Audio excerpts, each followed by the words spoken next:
10, investigated reported disturbance at Acer Plaza. 10-4 dispatcher, verify address. That's Acer Plaza. Repeat, Acer Plaza.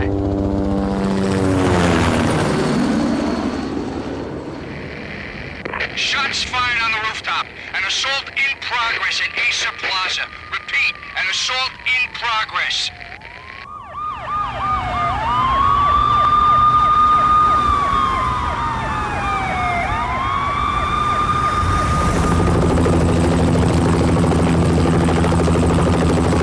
It's a war zone down here.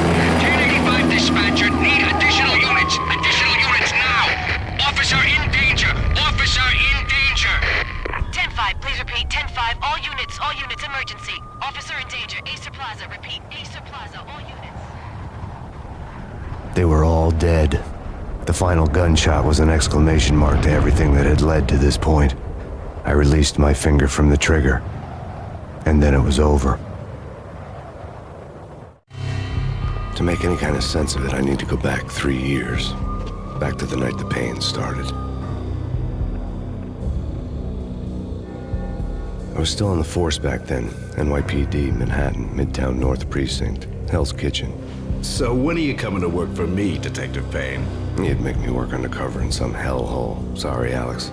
Michelle and the baby come first. See? My last smoke. It's bad for the baby. That's you, Max. A regular Boy Scout. See, Alex. Still on for poker Thursday night, right? Like taking candy from a baby. Life was good. The sun setting on a sweet summer's day. Smell of freshly mowed lawns. The sounds of children playing. A house across the river on the Jersey side. Beautiful wife and a baby girl. The American dream come true. Honey, I'm home. But dreams have a nasty habit of going bad when you're not looking. The sun went down with practiced bravado. Twilight crawled across the sky, laden with foreboding.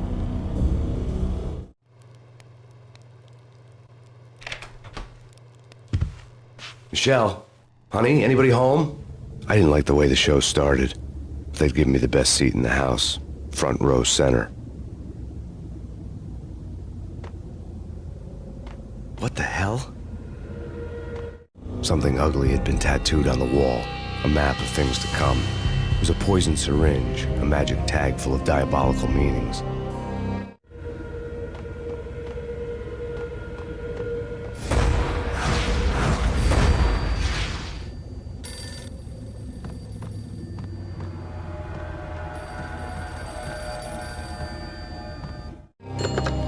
Listen, someone's broken into my house. Call 911. Is this the Payne residence? Yes, someone's broken into my house. They're still here. You have to... Good. I'm afraid I cannot help you. Who is this? Hello?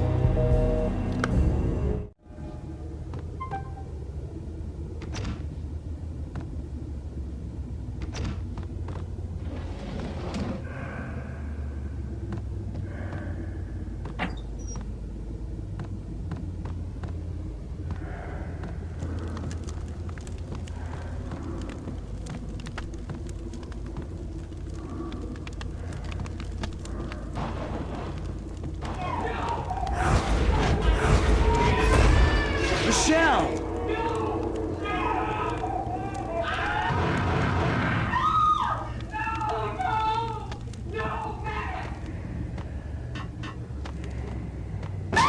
Michelle! It's coming. Freeze! NYPD, drop it! Coming! Get it!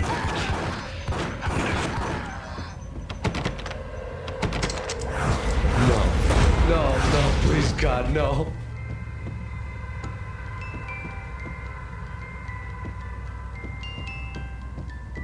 The flesh of fallen angels!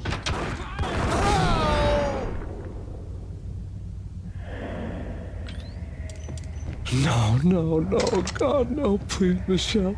Oh, baby.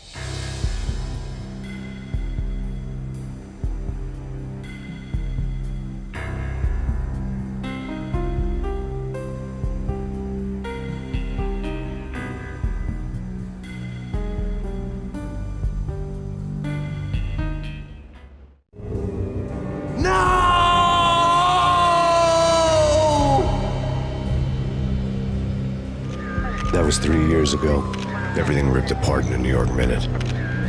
The killer junkies had been high on a previously unknown designer drug, Valkyr, V.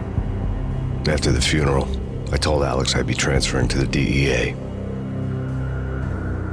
It took us 3 long years to get a break in the Valkyr case.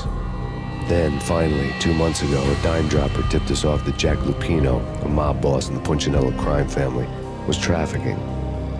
I went undercover, infiltrated the worst mafia family in New York. I came in from the cold and the dark. Outside the city was a cruel monster. I've been slowly working my way from the small time to the big fish, trying to get to the source of the drug. Alex and BB were my only contacts in the DEA, the only ones in this decrepit city who knew I was down here. BB here. Something urgent has come up with Jack Lupino. You need to meet with Alex immediately at the Roscoe Street station. I hadn't had a face-to-face with Alex since I'd gone undercover. Outside, the mercury was falling fast. It was colder than the devil's heart, raining ice pitchforks as if the heavens were ready to fall. Everyone was running for shelter like there was no tomorrow. It didn't get any better when I got to the subway. The feeling hit me like a point-blank shot straight in the face. Something was not right about this. My Beretta stirred nervously under my coat, but the train doors had already shut behind me, and I was in for the ride. Next stop, Roscoe Street Station, and Alex.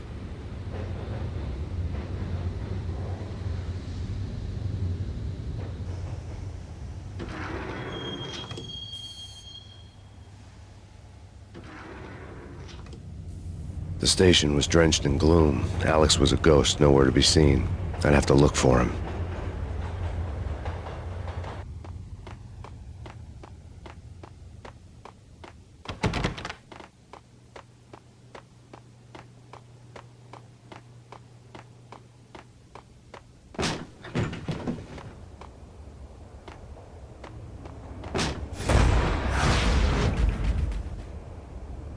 Death was in the air at Roscoe Street.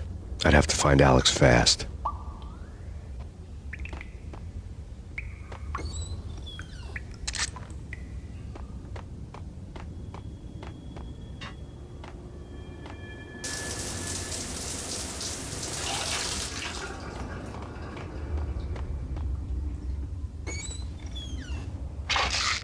The pills would ease the pain.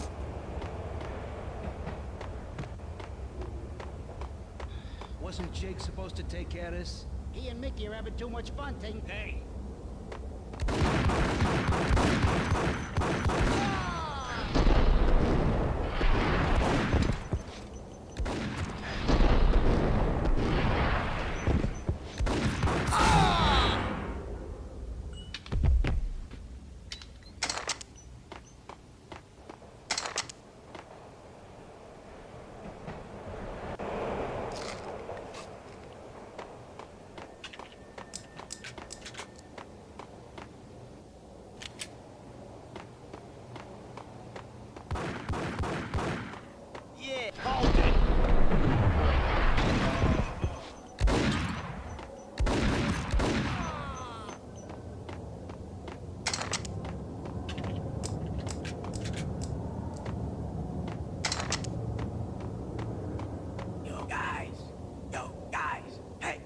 Getting around. You hear me?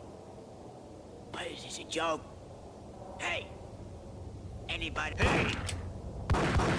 Ah!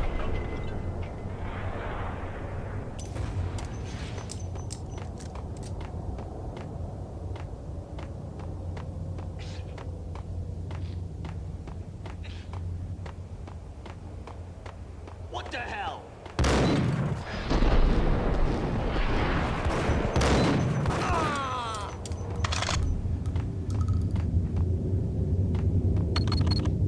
The security panel let out a mocking cackle. I'd need the right code. True. You said it. Hey, yeah.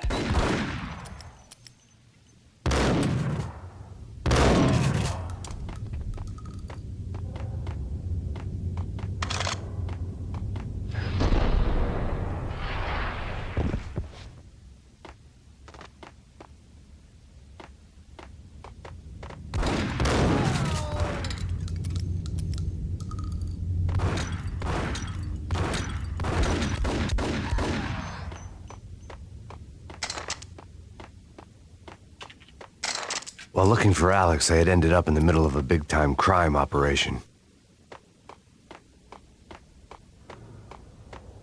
Hitting Roscoe Bank ain't exactly keeping low profile. The riskiest high seven, huh? But hell, the payoff makes it worth it. Hey,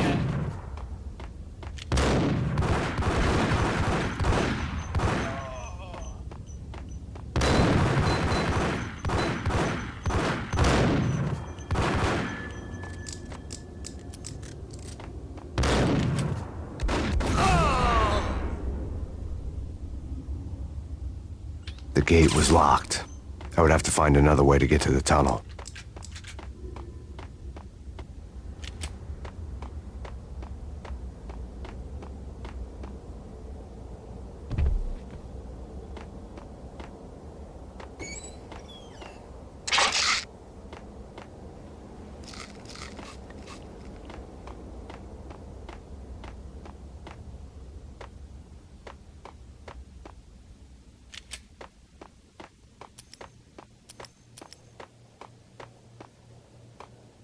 Kiss it goodbye.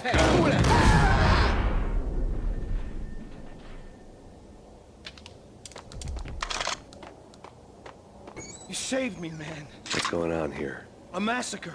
These armed thugs just appeared from nowhere. We need to get help. I can make the call from the control room 1 floor up. Can you take me there? Sure, sounds good. Follow me.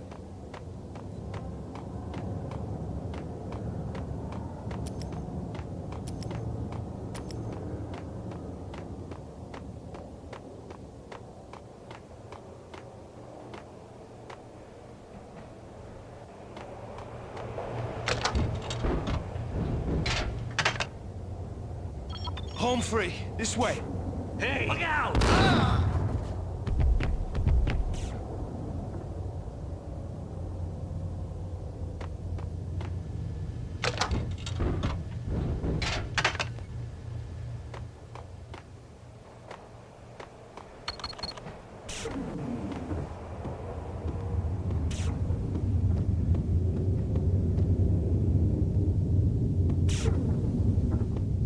Whack the sucker!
The train lit up like a Christmas tree. The power was back on.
much for being subtle.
The rusty door led to an abandoned part of the station, closed off since the early 40s.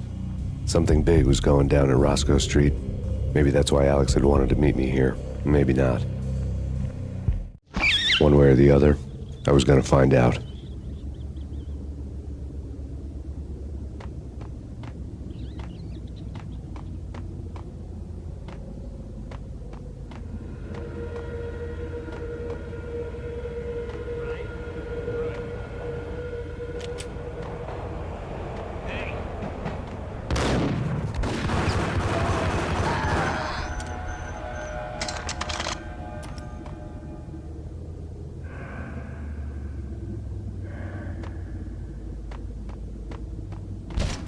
What the hell?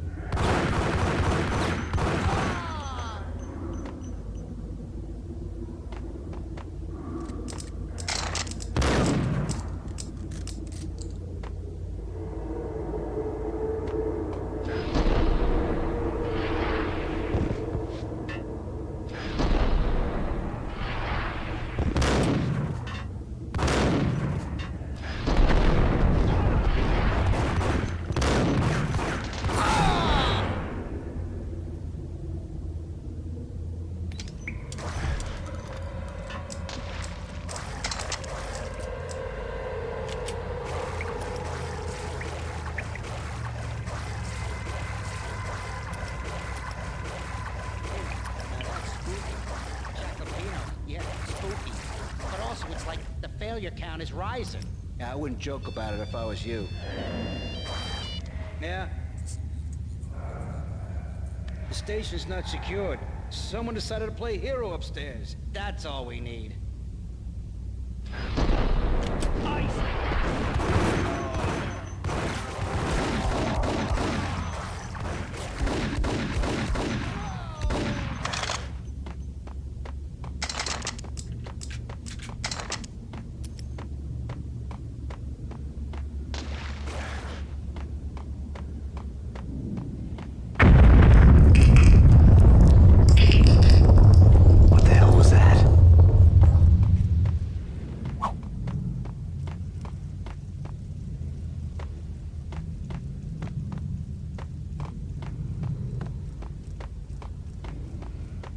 Done here. Give me the detonator. What are you talking about? The day. I saw.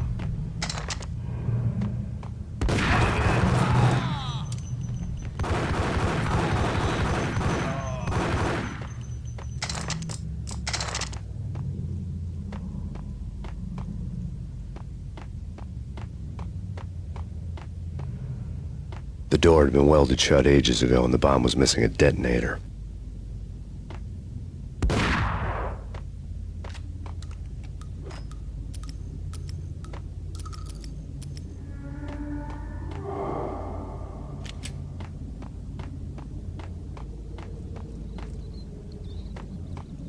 Okay, fellas. The police are on their way. New York's finest are gonna be here soon. So stick to the plan. We've got our own private exit route.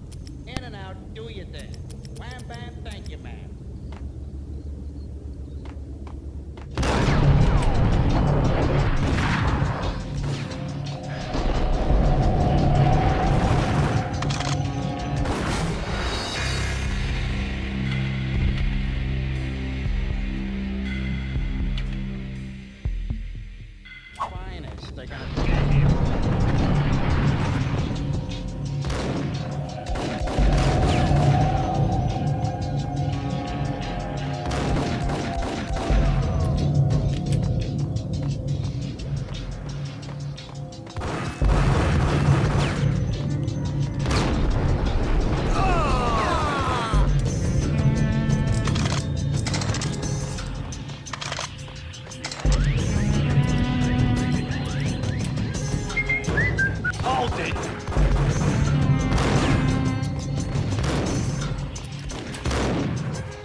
Come to you now live from the crime scene. Who is this? Right back at you. This is Deputy Chief Jim Bravura from the NYPD. You are to cease your criminal activities and surrender immediately. Sure thing, Jim. Me and the boys have been talking and everyone's real sorry. They'll never do it again. Who the hell is this? Being placed at the scene of a bank robbery wouldn't have tipped the odds in my favor.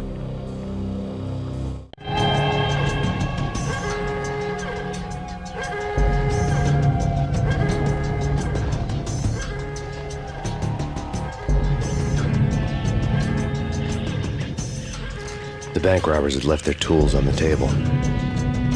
Judging by the detonators, the crooks had bought enough explosives to send Lady Liberty into orbit.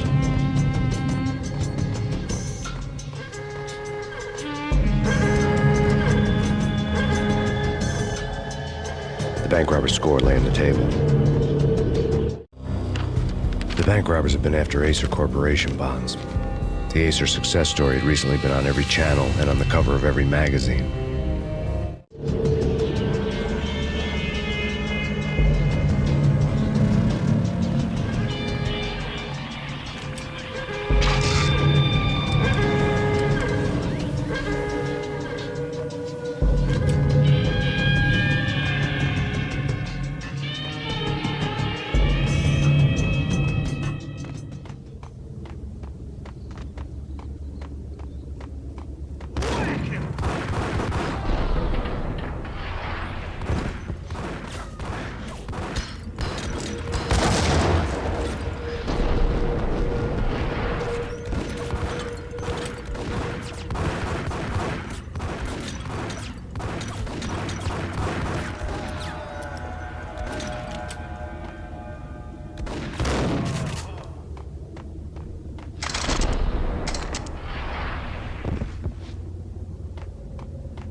You almost gave me a heart attack.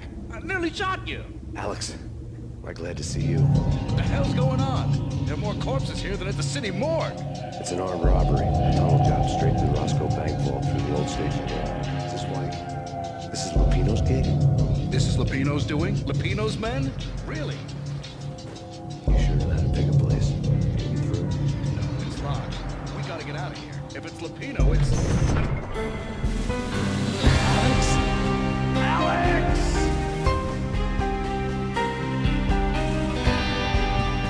There was nothing I could do. He was dead. I could tell by the empty, accusing stare of his eyes.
Alex had kept me relatively sane for the past 3 years.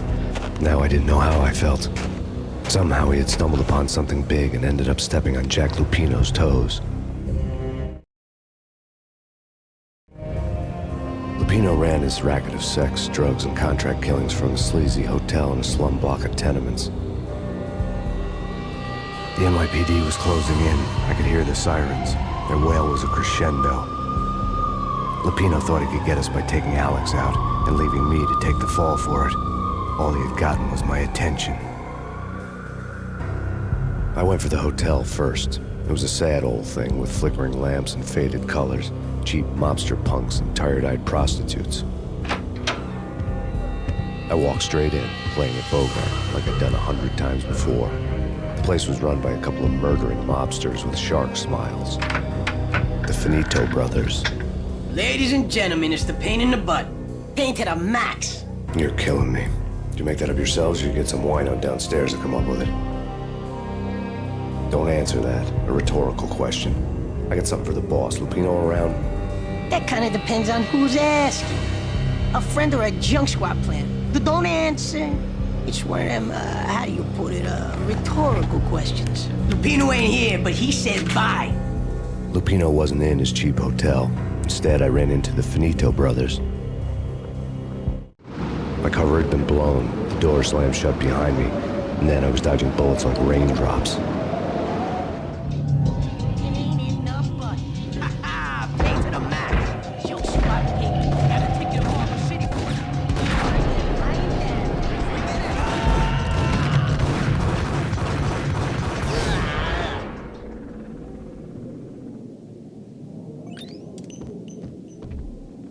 A letter on the desk caught my eye.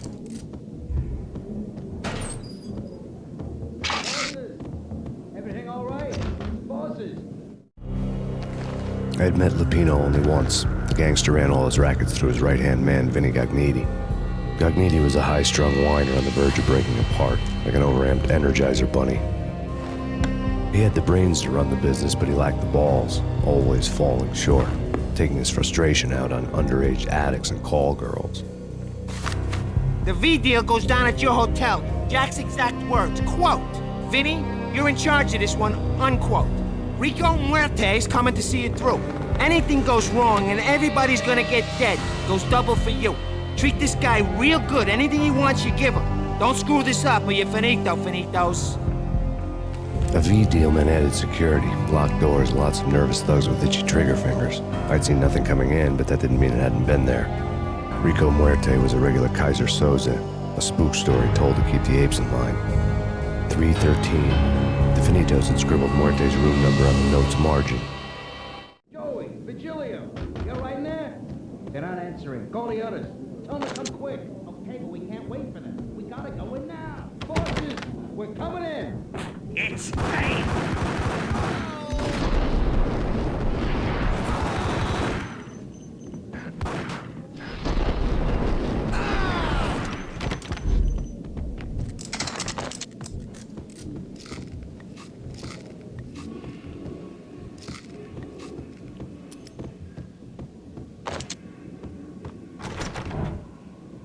Getting out was not going to be easy.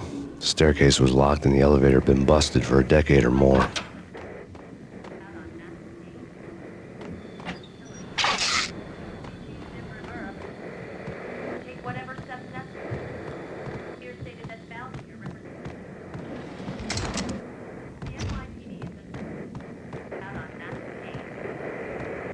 In his press conference today, the mayor stated that Valkyr represents a clear danger to New York and called for drastic actions to eliminate the problem. On today's top story, the Valkyr crisis worsens with the murder of DEA Special Agent Alex Balder. Special Agent Balder had been shot repeatedly from a point-blank range. The gunman has been identified as Max Payne. The noose is sure to tighten around this fugitive criminal as more NYPD units join the search to apprehend him. I had just gotten my 15 minutes of fame.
What the hell?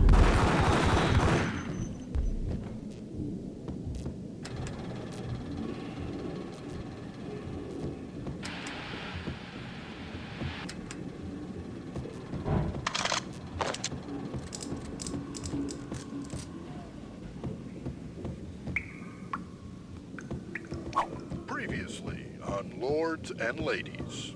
Lady Amelia, Marquis Valentine asks for an audience. Thank you, Lawrence. My lady. My lord. And now, an all-new episode of Lords and Ladies, brought to you in part by Acer Corporation.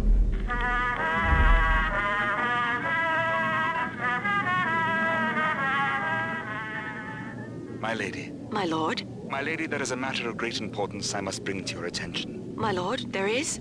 Indeed, my lady, there is indeed. From the very first moment we met, upon that distant forest path, there has been sunlight in the autumn leaves blazing like the colors of your hair. Oh, my lord, you should not speak so. But my lady, I must. My lord, no! I forbid you. This cannot be. This must not be. But why, my love, why? My lord, it is too dreadful. Do not force me to speak the words. My lady, I beg of you, I must know. I would rather die than not know. Yes, my lord, we should both be dead, for this shame is too great for the living. My lord, I am your long-lost sister.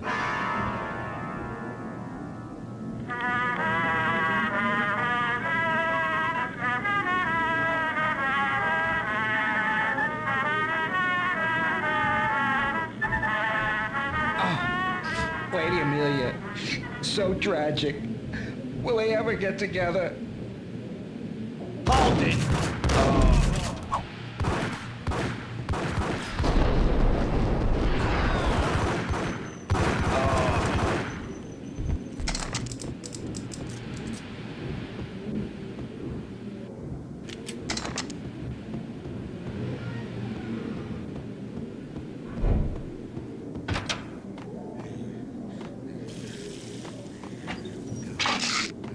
V-head junkies could go off without a warning. I had to be careful.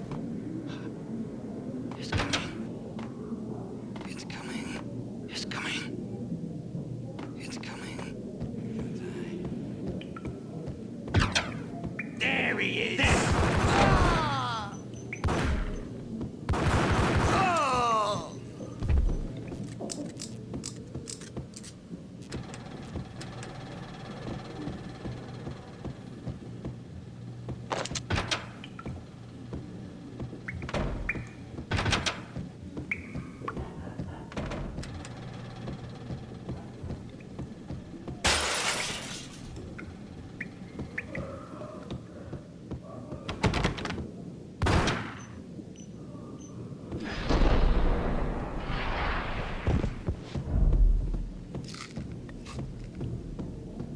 Piece of crap! Get him!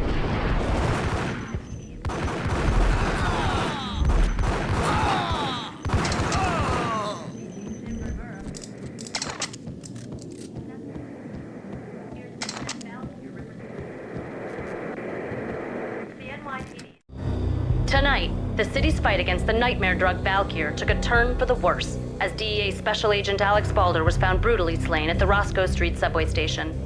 A suspect was seen leaving the site only moments after the shots had been fired, and the NYPD is currently in pursuit of Max Payne, a repeated felon believed to be armed and extremely dangerous. And now the weather. The worst winter storm in recorded history continues to pound the city. Out on Max Payne.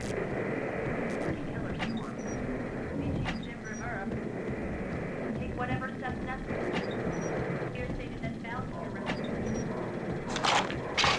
the NYPD is out on Max Payne. Killer storm. Chief Jim Rivera. Take whatever steps necessary. Here stated that Valkyr represents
I'd found Muerte's room.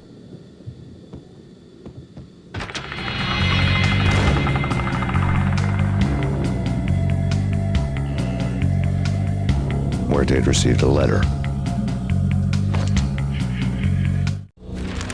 Our investigation had turned up nothing to link Angelo Punchinello, the head of the Punchinello family, to Valkyr. All tracks had ended with Jack Lupino. The letter in Muerte's room was signed by the Don himself. It was the first hint that the Kingpin knew what was brewing inside his syndicate. The trouble you got into after the Chicago screw-up. The Punchinello family bailed you out. You have been waiting for a chance to pay us back. One of our trusted boys has a monkey the size of King Kong on his back. We need your special skills for backup on a major deal. Collecting evidence had gotten old a few hundred bullets back. I was already so far past the point of no return, I couldn't even remember what it looked like when I had passed it.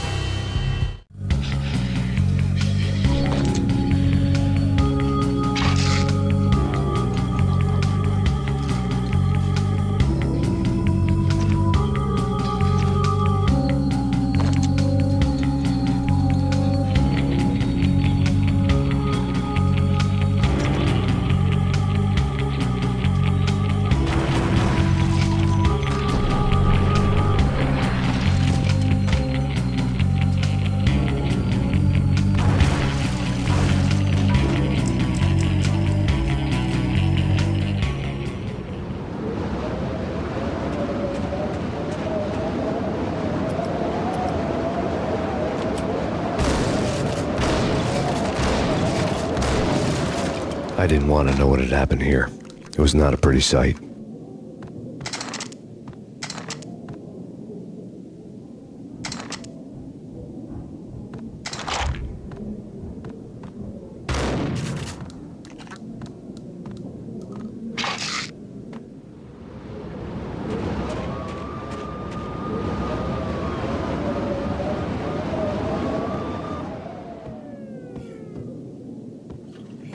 What the?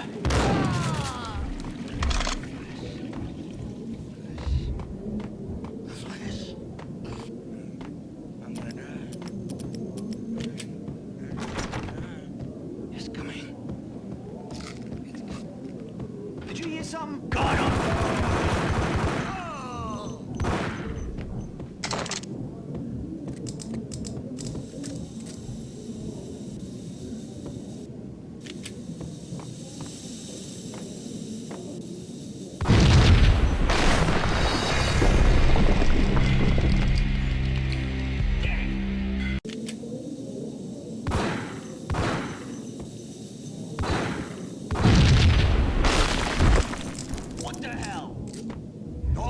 God damn, what the hell?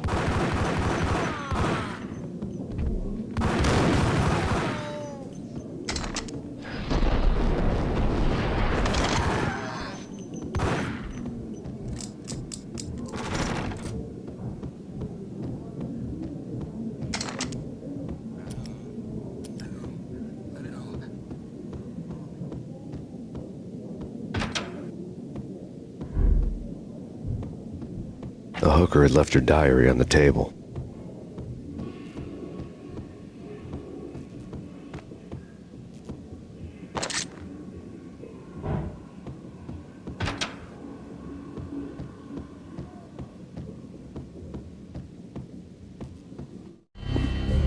The diary belonged to a hooker named Candy Dawn. The read would have made a vice cop blush. Had talks with the mystery hag over the phone again. Sent to the latest One-Eyed Alfred tape. As long as the hag keeps paying for the tapes, the old man could come every day for all I care. She had a nice sideline, making secret X-rated flicks of her clients and selling them to the highest bidder. It would get her killed if her V-fix for the day didn't do it first.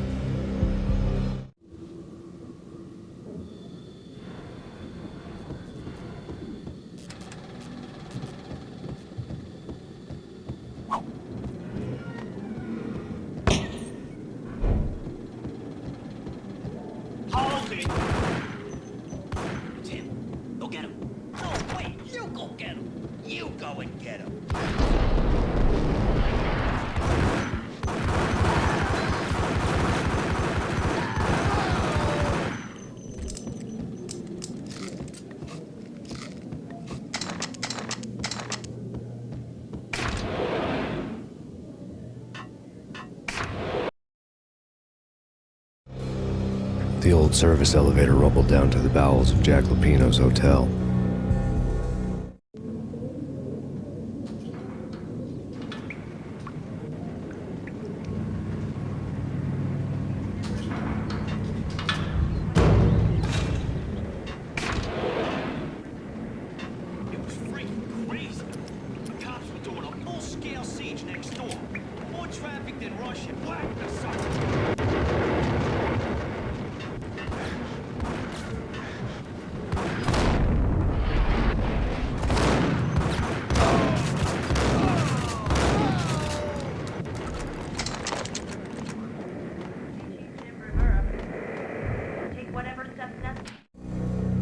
A winter storm warning is in effect in the whole tri-state area, as both freezing rain and heavy snowfall continue. Many roadways are already closed, and people are advised to stay indoors. The severe blizzard has ravaged New York for 3 days now, with no end in sight. We'd been snowed from the start in the Valkyr case. The forecast said there was plenty more where that had come from. But the snowbound city was on my side. Less chance of innocent bystanders getting caught in the crossfire.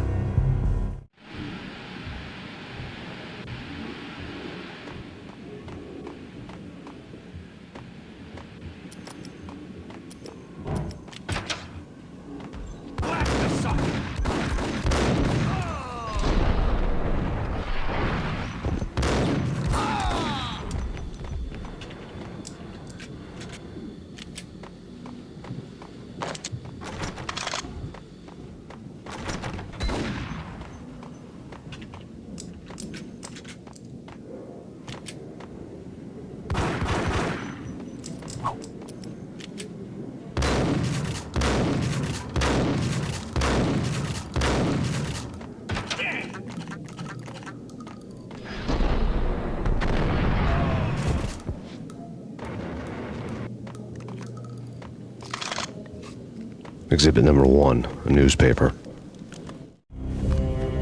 A dead man tied to a chair lay on the boiler room floor. Captain Baseball Bat Boy has an unbeatable track record in superhero death matches. But a 6-pack of root beer gets me every time. The murder weapon was a baseball bat, now lying in a pool of drying blood next to a newspaper folded open on a Captain Baseball Bat Boy comic strip.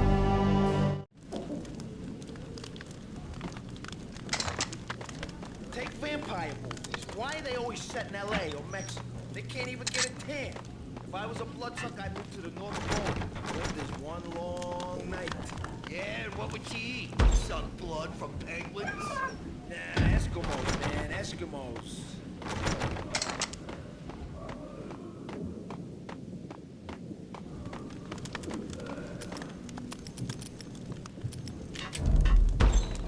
Got him down!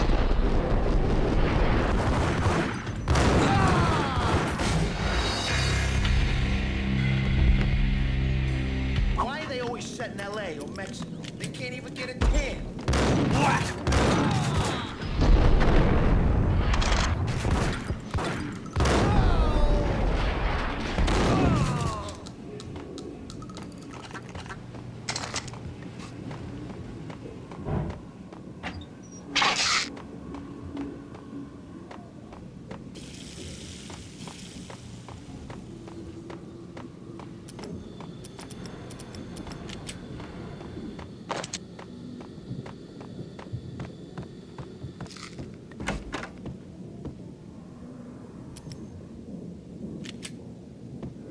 Chill with the guns. Trust me, you don't want to piss Muerte off. Gentlemen, let's do business. Greed for greed. Tis the green-eyed angels. Amen.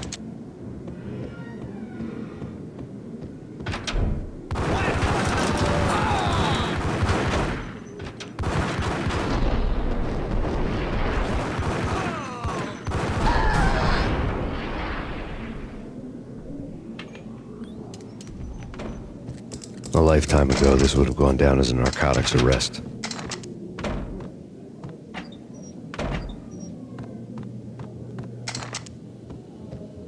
There was a key on the table.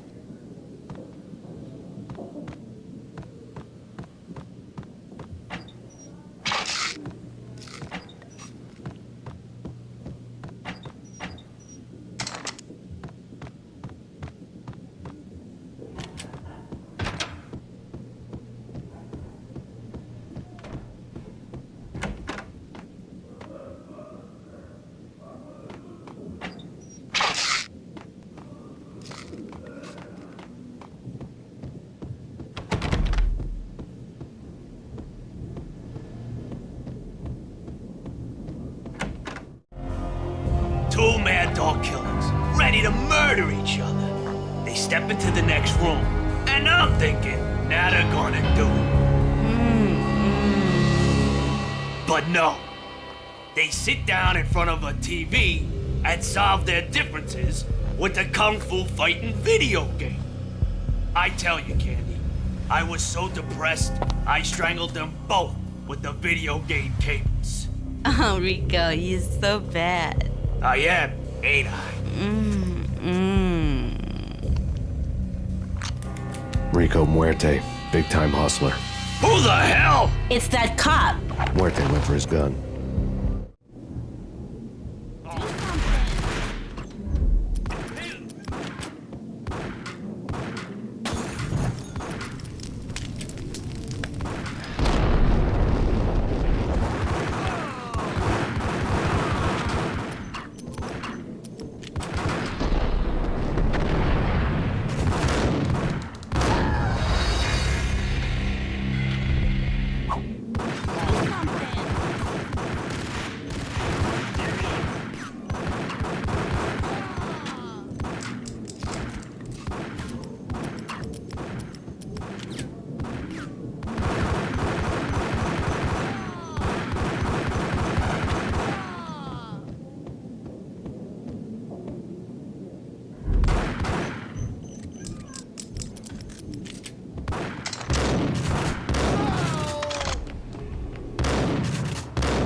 The antique switchboard was still in use.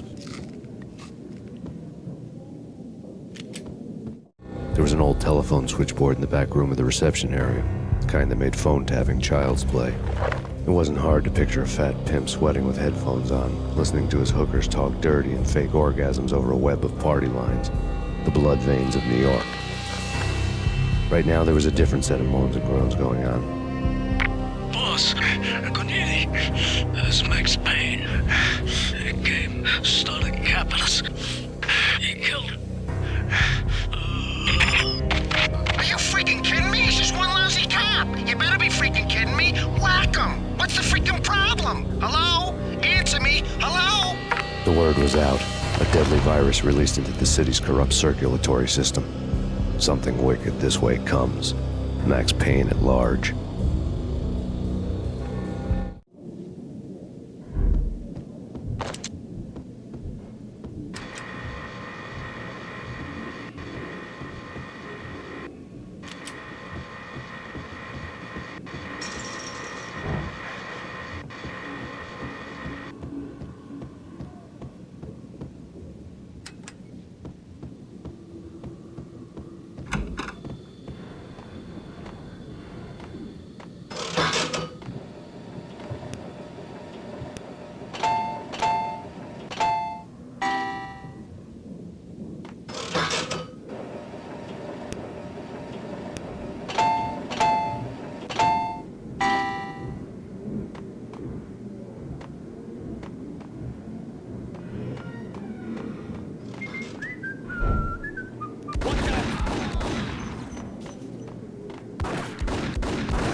turn around, walk away, blow town.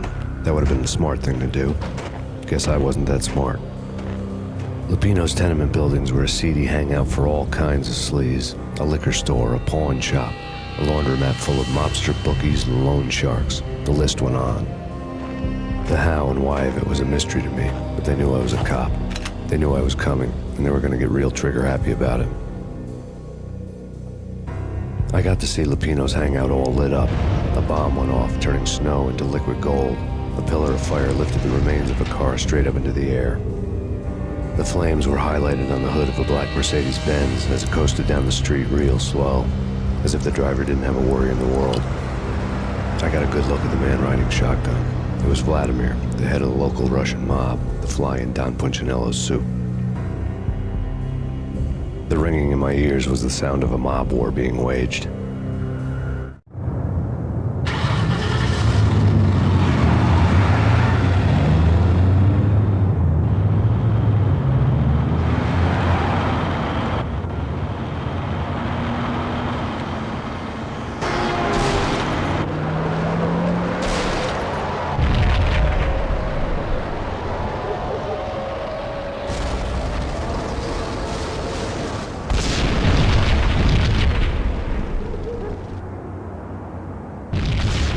Another bomb exploded inside the closest slum building.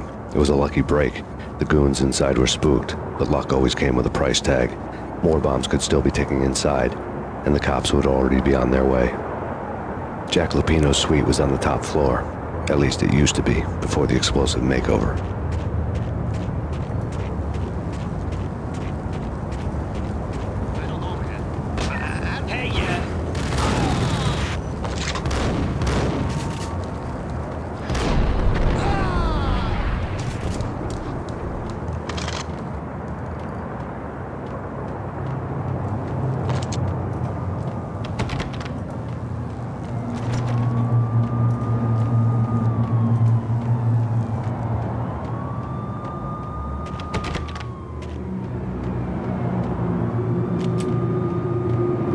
The headlines were a depressing read. The headlines were screaming bloody murder. The storm was a screaming duet with the approaching prowl car sirens. It was all a scream when you were down for the count and wanted for murder.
The whole building was rigged with explosives.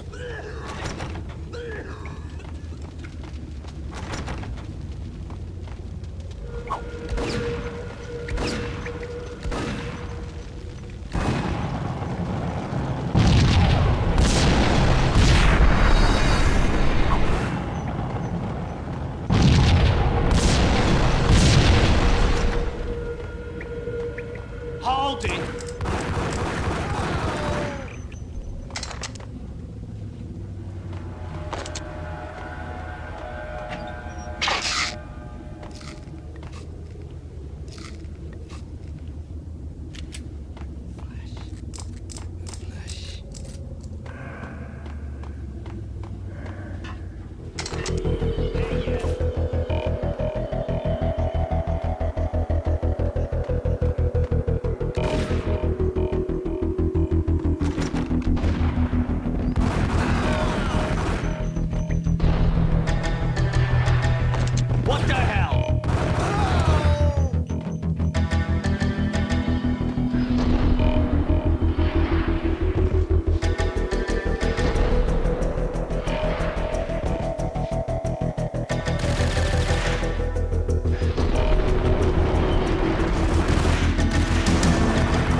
beaten-up phone in the entrance hall was ringing. It could have been just a junkie in need of a fix, but it turned out to be something more sinister than that.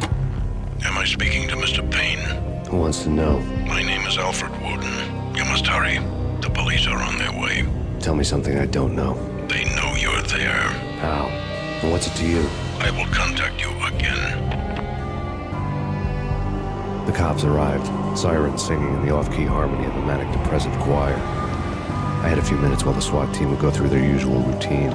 By the time they busted in, I needed to be long gone. Max Payne, this is Deputy Chief Jim Bravura from the NYPD. Drop your weapons and come out with your hands above your head.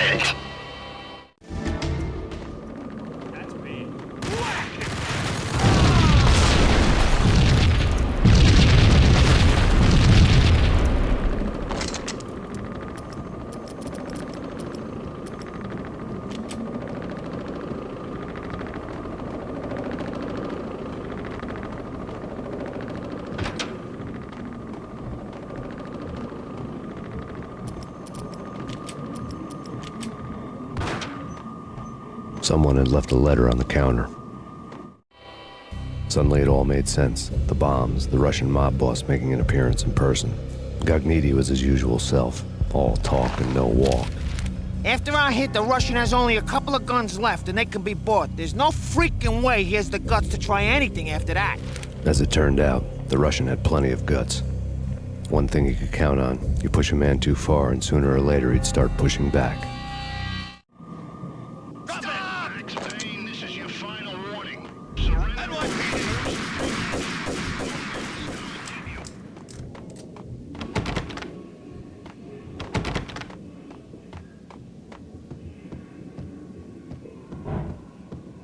I couldn't get past the door without a key.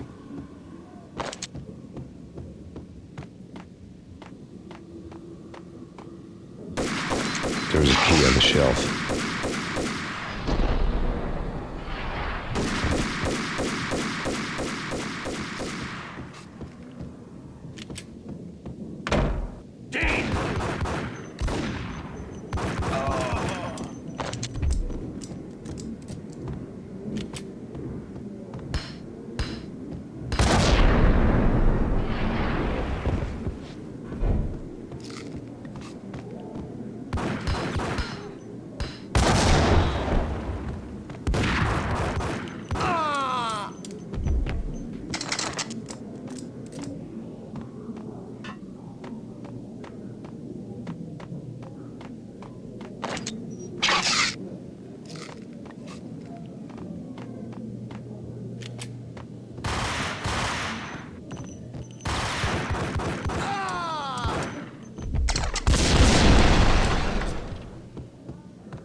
Bombs had destroyed all the stairs up to Lupino's office.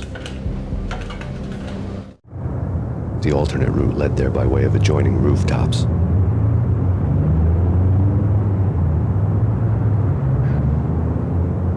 It's never been this cold.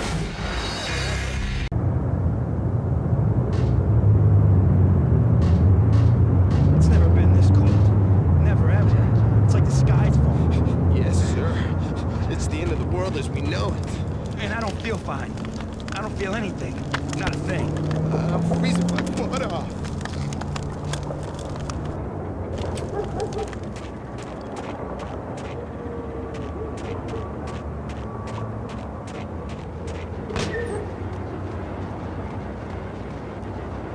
To get to the roof, I'd need to get to the elevator through the locked door up ahead.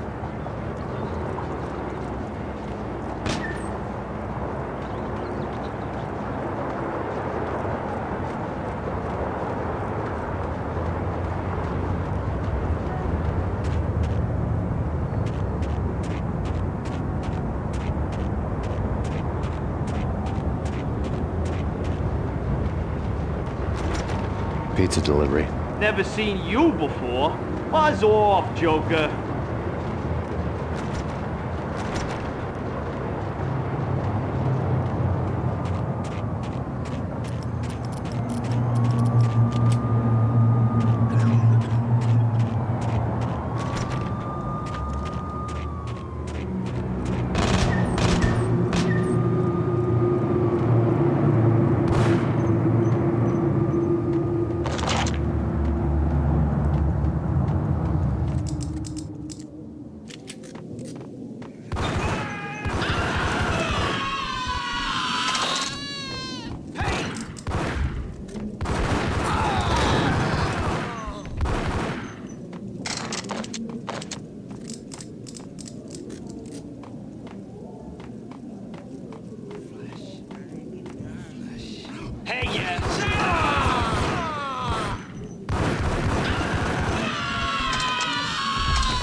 No, don't shoot.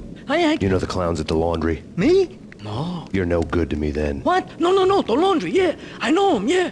Get me in there. Okay.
It's me. Open up.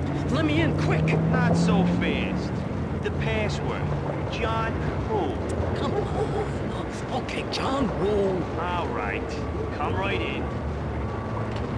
It's a trap! It's Payne! It's the Payne!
New York City is in crisis tonight, with reports of Valkyr-related gang war in the streets of the Bronx.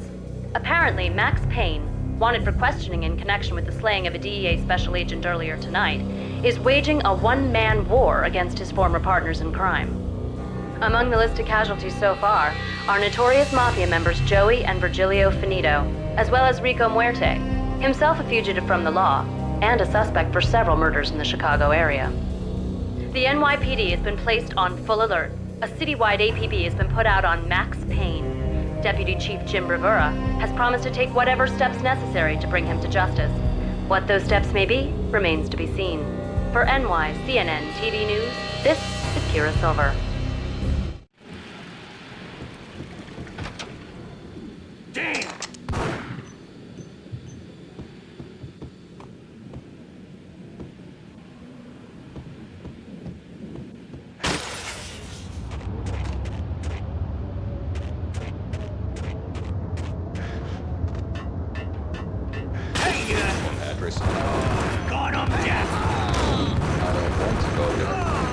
It's the last place I'd want to end up. But that's where I always end up anyway. Only, it's not me talking to the pink flamingo, but someone who looks the part down to the finest detail, except that he's evil. I'm hiding in the shadows, watching it all unfold. The flamingo speaks. It can speak here. It says, "Mirrors are more fun than television." That's, mirrors are more fun than television. Somehow I know this, just don't ask me how. And I, not me, but my double, nods and smirks at this like it was the funniest thing in the world. And then something goes wrong, and suddenly they know I'm there, hiding behind them, and they both turn to look at me with cold eyes. And the flamingo speaks again.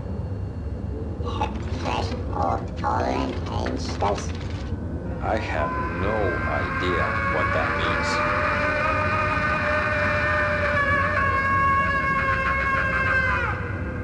And that's when I always wake up to my own scream, in that brightly lit white hospital room, strapped to my bed.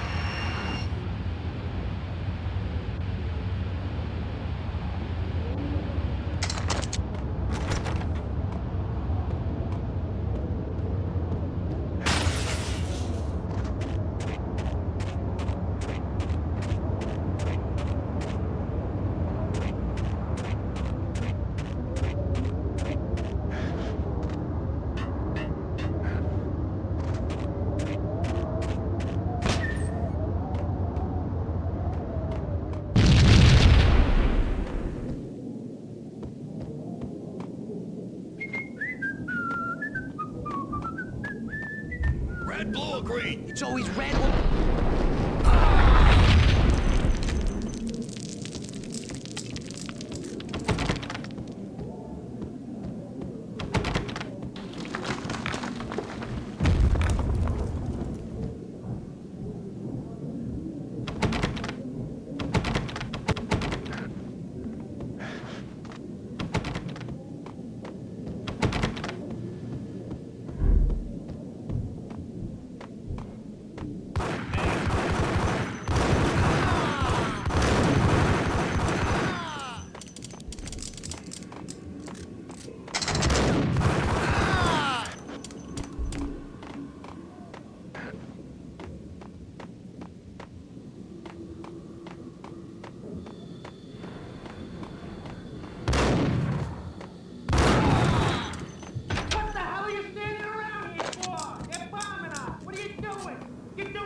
Vinny Gognitti, just the man I've been killing to see. Payne? Freaking fed! I knew from day one there was something screwy about you. What do you think you're doing? You're a freaking cop. You ain't got squad on us. You can't just come in here waving your piece like it meant something. Yeah! Oh my God! Oh God, you shot me! Ah! You're dead, Payne! What the hell are you waiting for, you apes? Kill him! Kill him! With pleasure, boss. Gognitti bailed. I made like Chow Yun Fat.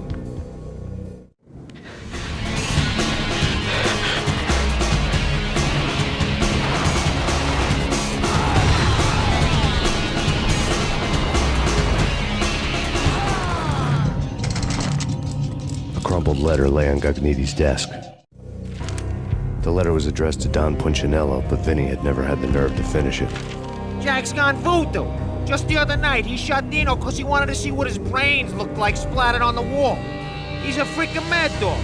We're running out of men and business fast. Gognitti had been living in mortal fear of his boss. Jack Lupino was a psycho.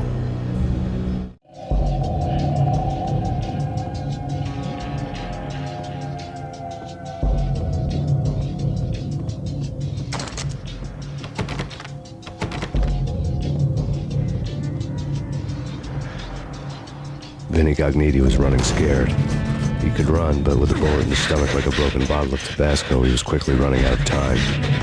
He knew where his boss was, and I wanted to square things up with Jack Lupino. Gognitti would be moving fast. I don't know about angels, but it's fear that gives men wings.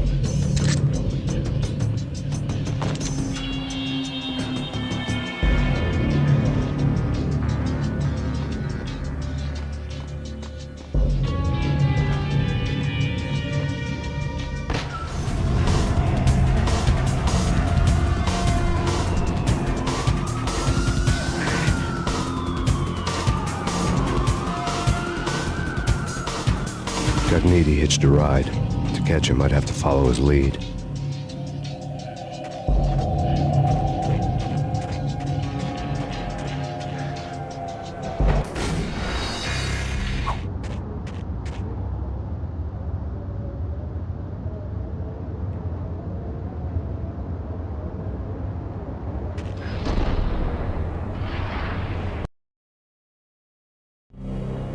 This was my second train ride of the night. The way it started didn't promise anything better than the last one. Freezing wind tearing at my face like sandpaper and razors, ice hard and slick under my hands and feet. And somewhere in the background, the wail of sirens, the city howling after me. New York sped by in fast forward. Dark rooftop water towers and a dead forest of antennas and chimneys, all a blur. When the train he was riding slowed down, Cogniti made his move.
It's Payne! He's coming down the stairs! Shoot the bastard! Okay, boss, you got it. No problem. All right.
Max Payne has nowhere left to go. We are very close to capturing him. You'll get a full statement then. Right now, I've got better things to do, ma'am. That was Deputy Chief Jim Bravura from the NYPD with no further comment at this time.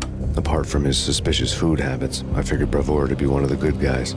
Fate had just dropped us on different sides in this. But when it came to capturing me, he was way out of his league. I had already ditched the cops a couple of rooftops back. For now.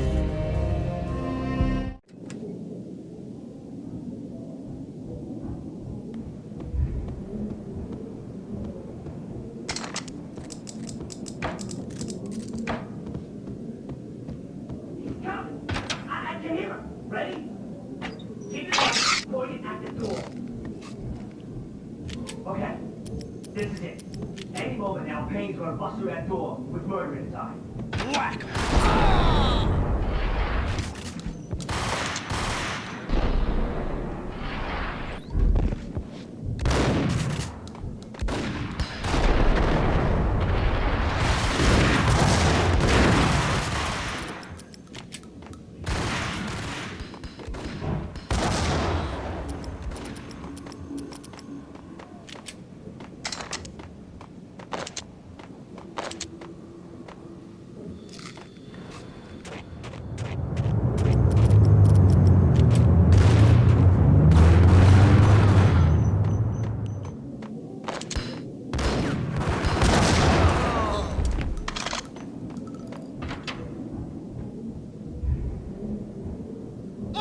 God damn it! Payne! I'll kill you, you lousy freaking cop!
Gognitti ran out of steam in a dead-end alley with steam boiling out of the sewer grates like all the fires of hell were burning high beneath us.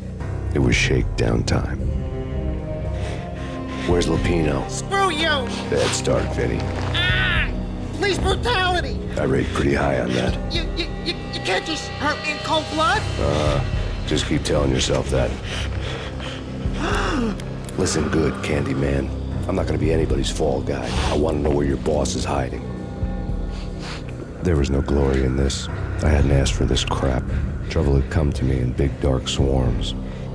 The good and the just were like gold dust in the city. I had no illusions. I was not one of them. I was no hero.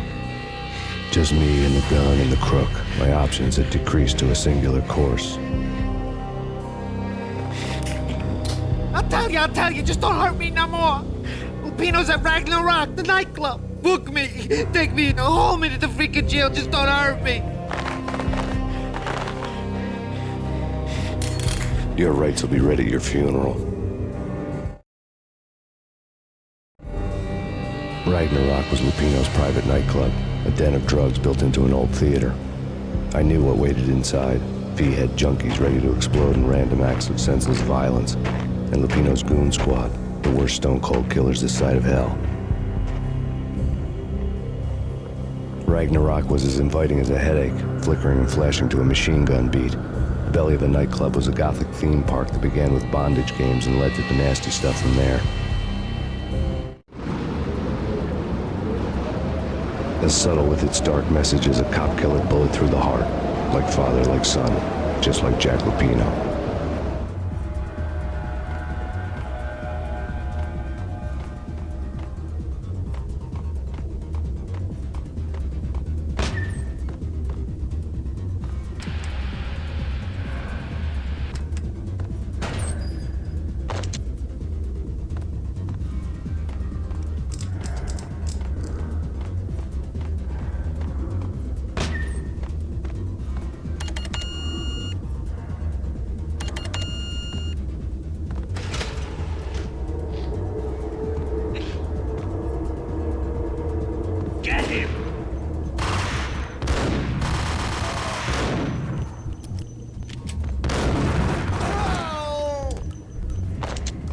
book had never been a bestseller. Given the setting, I was surprised to find that somebody had been passing time reading. The paperback was entitled The Age of Murder and Storm. The blurb on the back mentioned Norse mythos and Ragnarok, the end of a Viking world with a terrible winter that covered the earth in ice, when vile crimes were rampant and all humanity lost. I could see how somebody impressionable might get it into their head that we were at the end of time. I was also beginning to see what the nightclub and its owner were all about.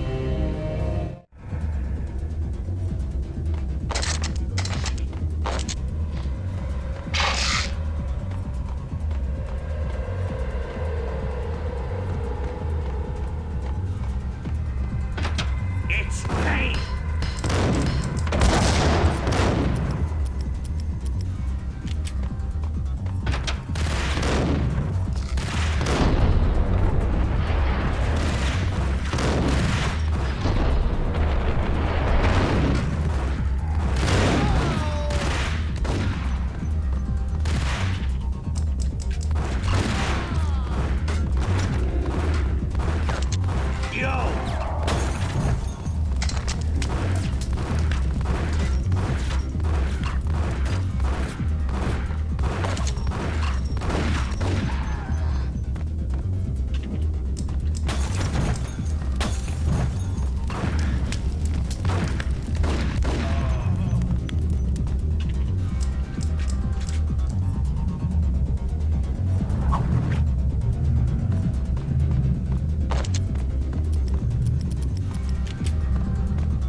Books on the occult had been piled on the table. The room was stacked with light reading, such as Necronomicon, Witchcraft, and Paradise Lost. Old exotic titles like Malleus Maleficarum and De Umbrarum Reini Novum Portus. Books with pentagrams on their covers, all dealing with the occult and the infernal, lying between stacks of horror videos and a couple of Ouija boards. The only thing I could take seriously was the thought of Lupino taking it seriously. He had been spending a lot of time getting intimate with the guy downstairs.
Karaoke never was my scene.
The backstage area led to Lupino's inner sanctum. The hot air inside was like an invisible wall, thick with incense and something else, a sickly sweet smell that made you gag. This was the rotten core of the Big Apple. Lupino lurked somewhere ahead, like a spider at the center of his web, waiting. The vapors in the air started to make my head swim. Torn pieces of a letter lay scattered on the sofa.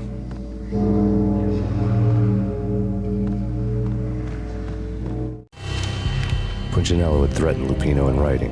The note had been torn to pieces, bloody fingerprints all over them. Don't want you to think that one of my boys is not playing with a full deck. Shape up, Jack.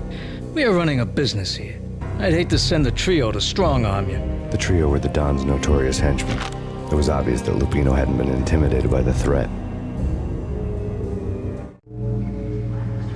Lupino's notes covered the table.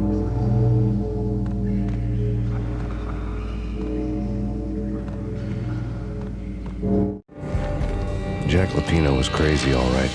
The table was scattered with notes of demented arcane nonsense written in rusty blood. A mishmash list of demons, devils, and dark gods evoked. Beelzebub! Asmodeus! Baphomet! Lucifer! Loki! Cthulhu! Lilith! Hela! Blood given to you all. He was after that old Faustian deal. Your soul for power and fortune.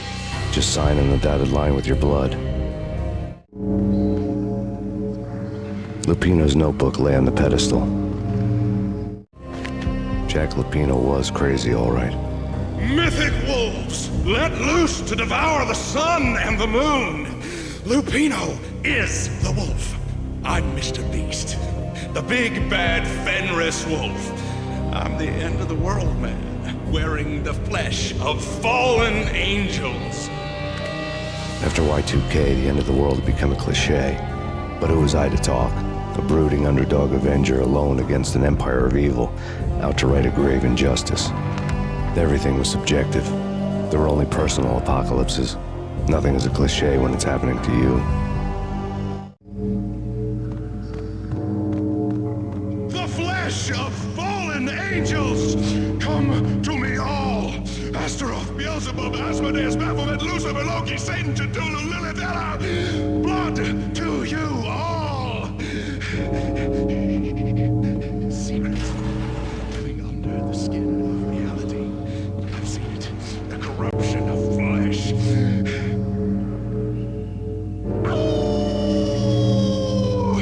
I'm the wolf, yeah!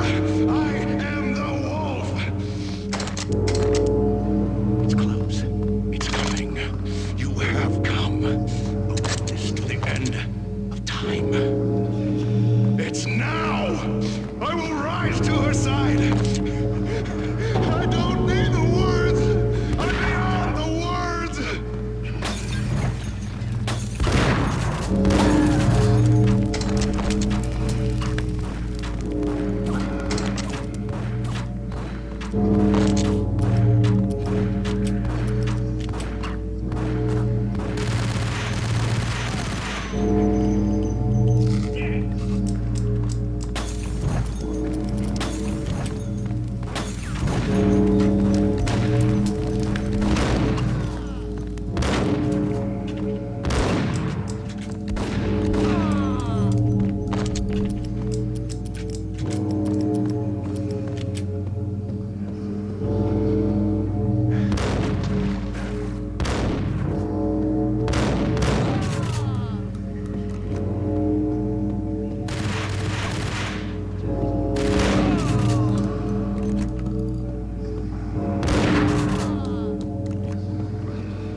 There'd have to be a catch in it somewhere, and this one was the Empire State Building with catches. Lupino was pumped up and dying to go 15 rounds with a mutant alligator. And then he started this spooky monkey talk, straight from a bad dream. Mine. I have tasted the flesh of fallen angels. I've tasted the devil's green blood.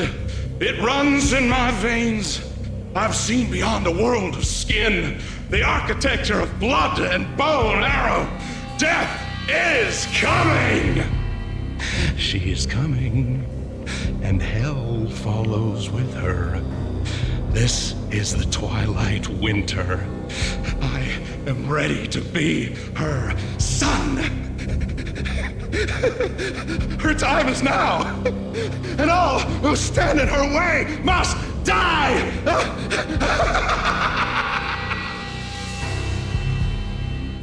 Die! You'll die! You'll die! Now! All die!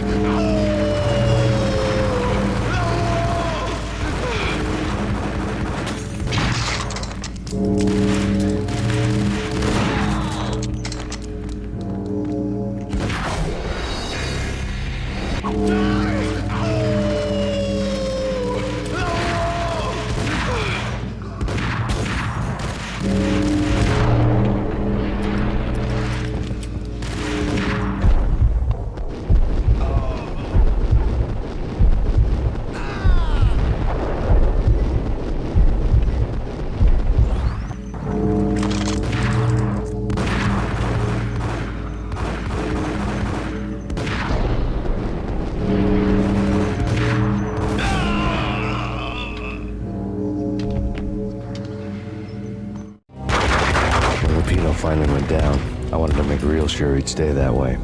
V was a bad monster. Turned them into friggin' zombie demons from outer space. I think he's dead already. Huh? And that's when it happened. But dead or not, you've got the wrong guy. In stepped this knockout femme fatale holding a gun to my face. I returned the favor.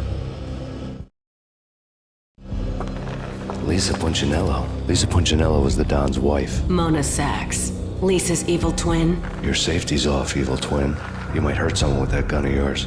Lisa's the damsel in distress. I'm the professional. I'd blow you away without batting an eye. Sure, and you can check out my credentials splattered all over this joint. Jack couldn't have framed you. Not the state he was in. We're after the same slime bag. Angelo Punchinello's the one who murdered your friend and framed you with it. You know this for a fact. I've got my sources. I don't have a clue these days. I just shoot them as they come. Who put a contract on the Archfiend? This one's mine. I hate the guts of that sadistic wife-beater. Why not pool our bullets for this one? I thought you'd never ask. My finger was starting to twitch. How do you like your whiskey? I'm easy, as long as you don't try to slip me a Mickey. You're a real angel, Max. It was good stuff. Tasted sweet as honey going down. Nothing personal. Can't risk you going berserk and getting Lisa killed.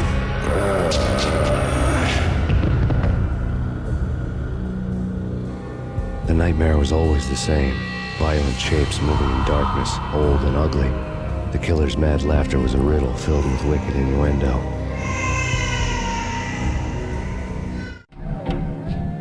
Somewhere, the baby was crying.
Should have known it when we found you snoring next to Lupino's corpse. A comedian, huh?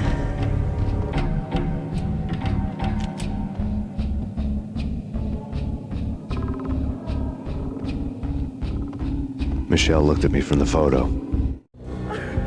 The Payne family. Happiness captured in a Polaroid moment. I had thought it would last forever, till death do us part. I didn't want to think about it. As long as I didn't, it could never happen. But I had broken my own rule. The thought had already slipped in. Fear was rusty needles poking at my brain. Cold and scaly, it slithered down my chest. The pictures were filled with good old times. Alex and I had a few moments of glory between us. Crime-fighting comrades, the best in NYPD DEA collaborative team. Good-hearted macho bullshit like that. I would have given anything to have him here as my backup. No such luck. No luck at all.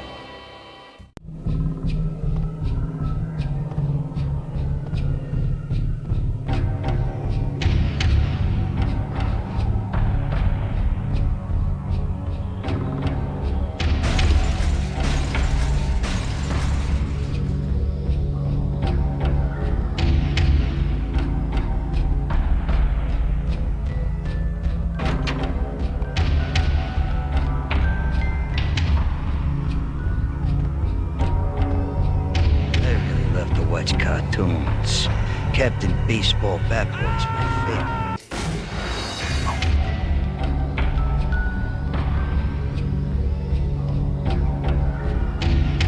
I really love to watch cartoons. Captain Baseball Bat Boy's my favorite.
No, please, God, no.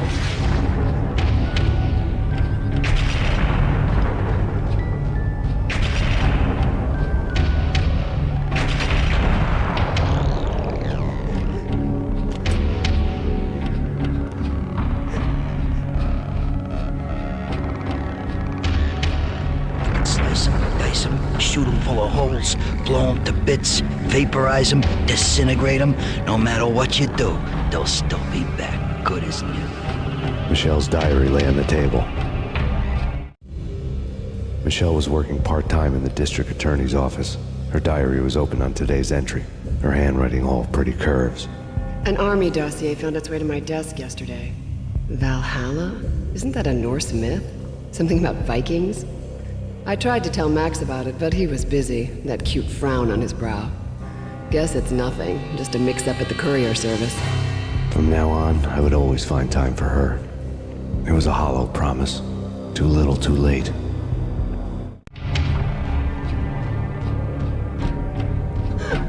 Max, no, please, Max. Why? I didn't mean to. I'm sorry.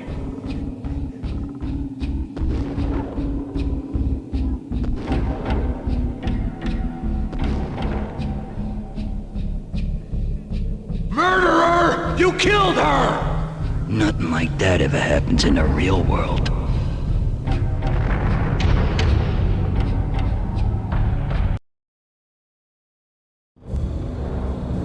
I woke up in a bad dream.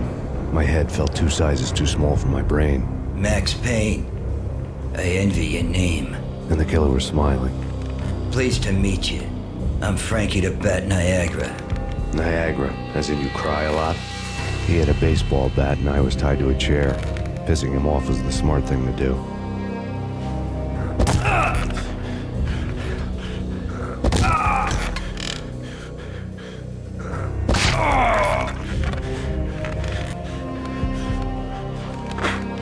Nothing wrong with a little laugh now and then. Take me, for example.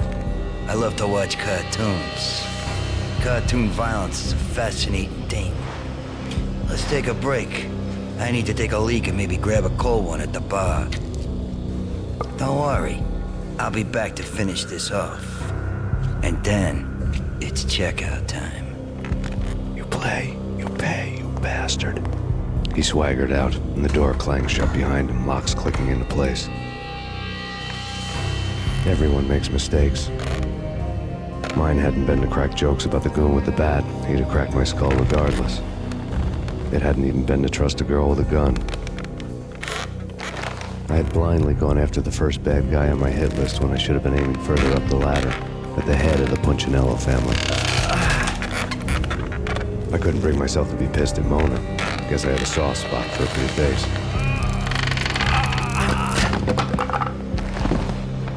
But when somebody decides to play baseball with your head, you tend to get sore. They had dragged me back to the basement of Lupino's hotel. I was beaten, bruised, and blue. I felt like the chair I had broken to get free.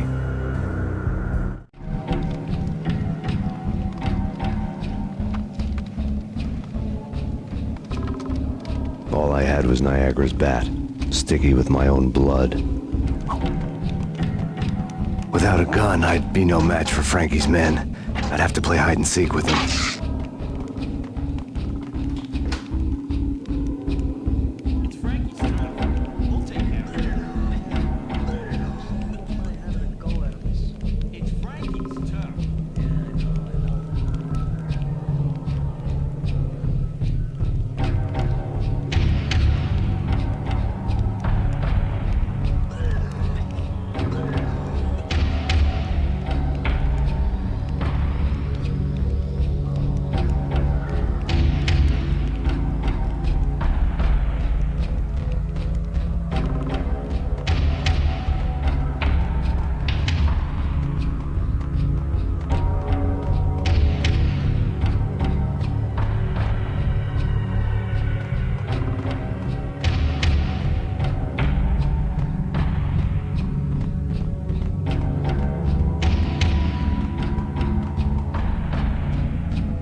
Things were fast going from bad to worse.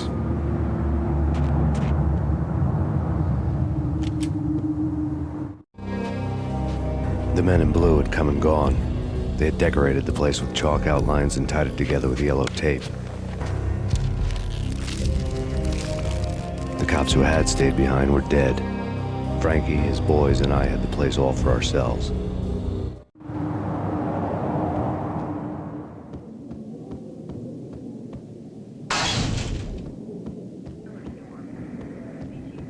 Just forget about it. Just forget about it. Hey, just forget about it.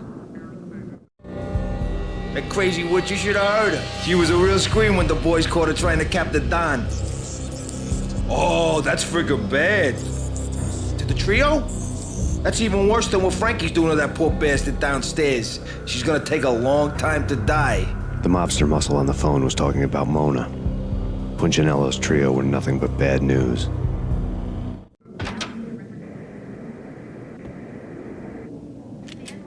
There he is!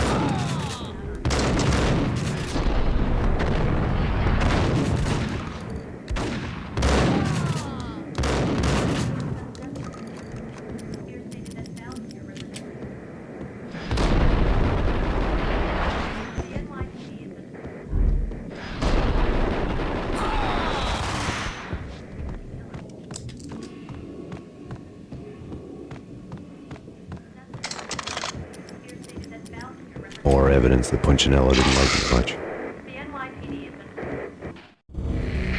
The fact remains that all the victims so far identified in the Ragnarok shooting have been known criminals, many of whom had large doses of V in their blood. Reliable sources say that Max Payne was also among those killed, although no body has been recovered at this time. Reliable sources. That meant somebody thought the Mafia had me, and didn't want the cops snooping around anymore. The body would be delivered to them barely recognizable. Case closed. Don Punchinello had the power to be that reliable source, which was no news, but his news was old news. Framing me hadn't been enough. Don Punchinello had put a hit on me. He wanted me dead, and it had been important enough for him to give written instructions to Frankie about it. Max Payne should die like a dog for the trouble he's caused. Frankie, I know I can trust you to give this matter the dedication it needs.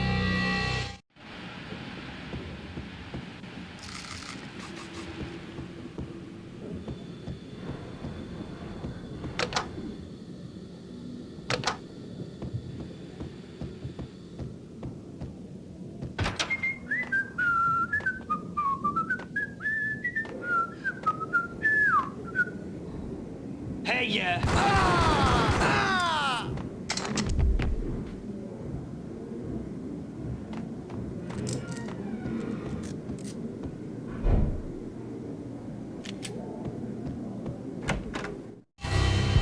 The hotel bar was fast developing quite a history.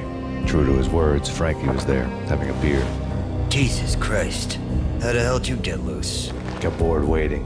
Thought, what the hell, we could just as well finish this here.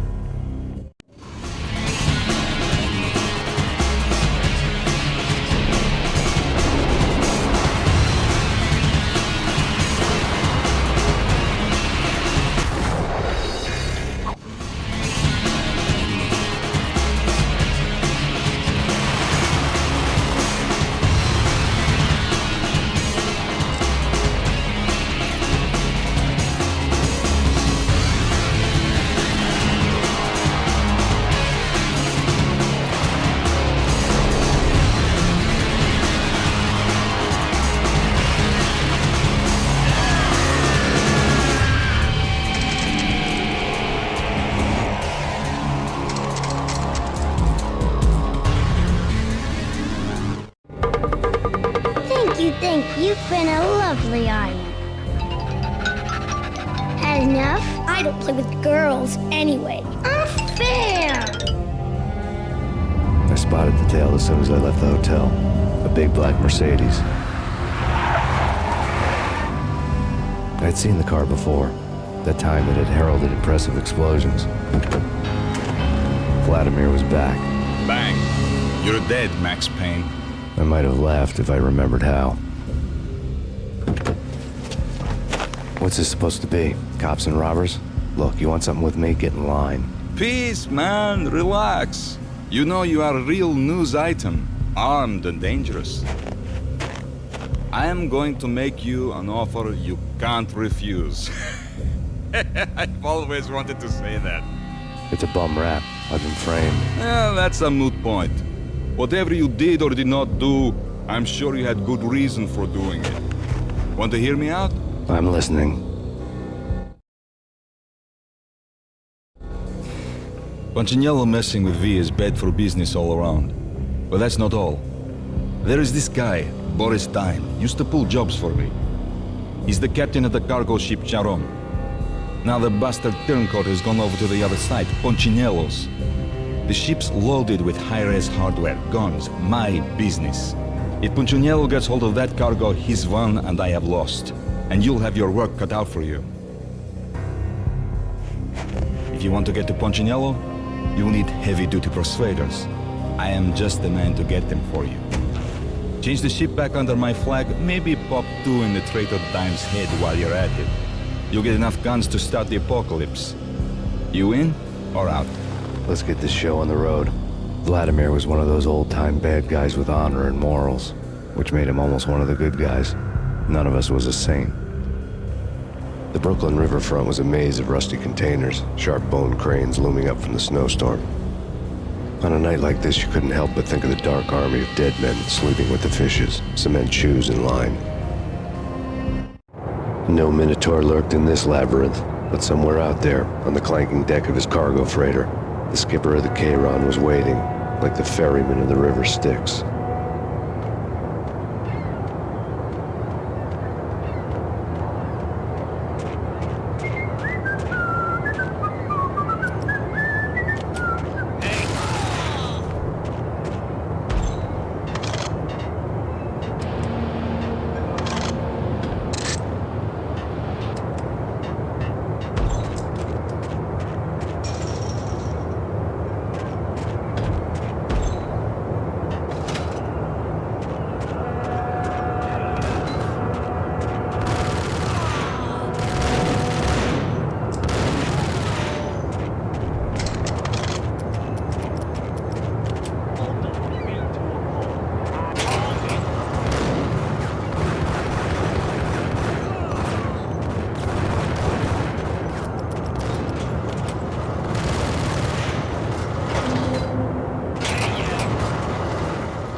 What the hell?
I doubted the letter was a receipt.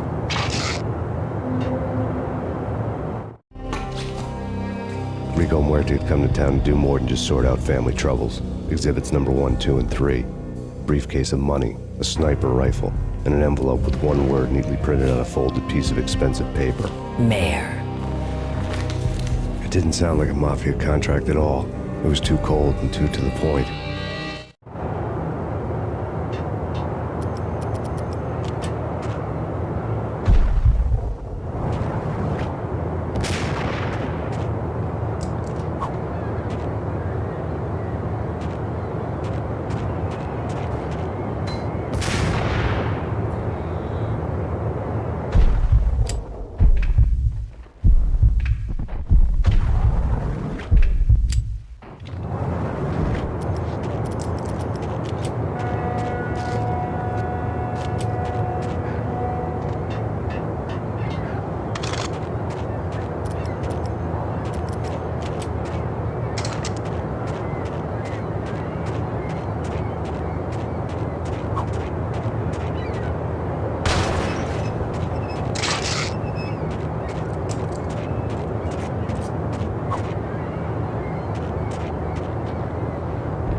I had found Boris Dime's ship.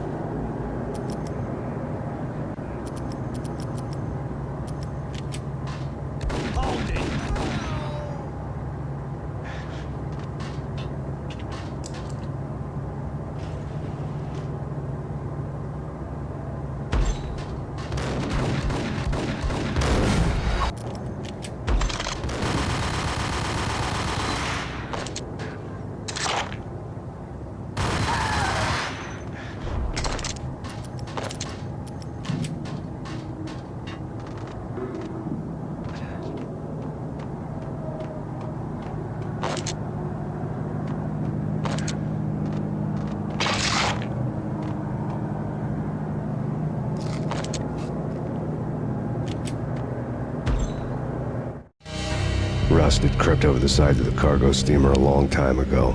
Boris Dime would be on board. I'd have to smoke half of his crew to even get near the gangplank. Guns were probably being kept in the hold, buried amidst the rats and oily water.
Angie, tell me, how much did Dime cost you?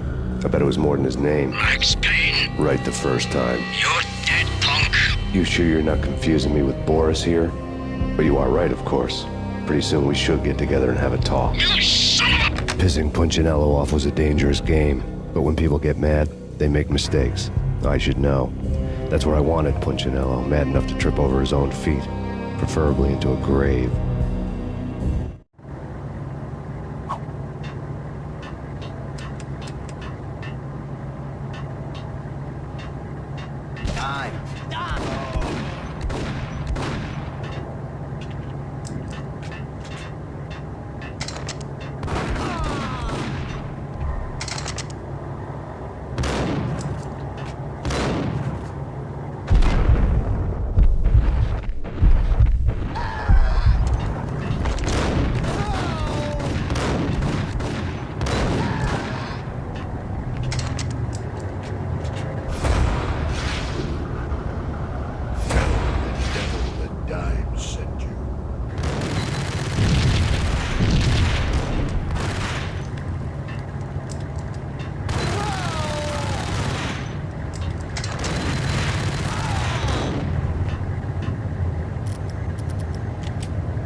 Anybody who says different is calling me a liar.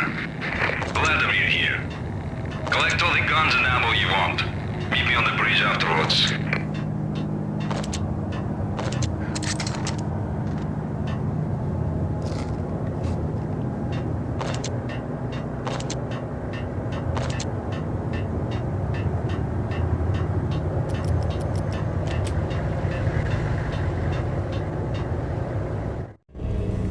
Did you get everything you need? Check.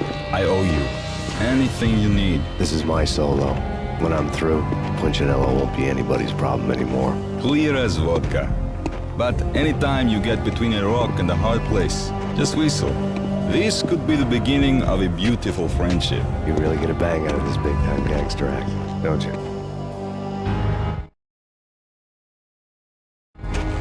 Even with all this firepower, I figured I couldn't get to Punchinello at his manor. I could only hope that he wouldn't pass a chance to hear me beg to see he's won. This is Max Payne. I want to cut a deal. Payne, you're a dead man. That's what everybody keeps telling me. I got your ship and her cargo. I want to meet. No pain, no gain. Capiche? You know my restaurant? Yeah, I know it. 1 hour. Punchinello's restaurant had seen better days. Snow was falling like ashes from post-apocalyptic skies, but that was outside. Things would soon get hot in the Don's restaurant. I knew it was a long shot, Angelo Punchinello actually showing up, but there was no crime in hoping.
Punchinello was burning to get me. The feeling was mutual. He was trying to put out my flames with gasoline.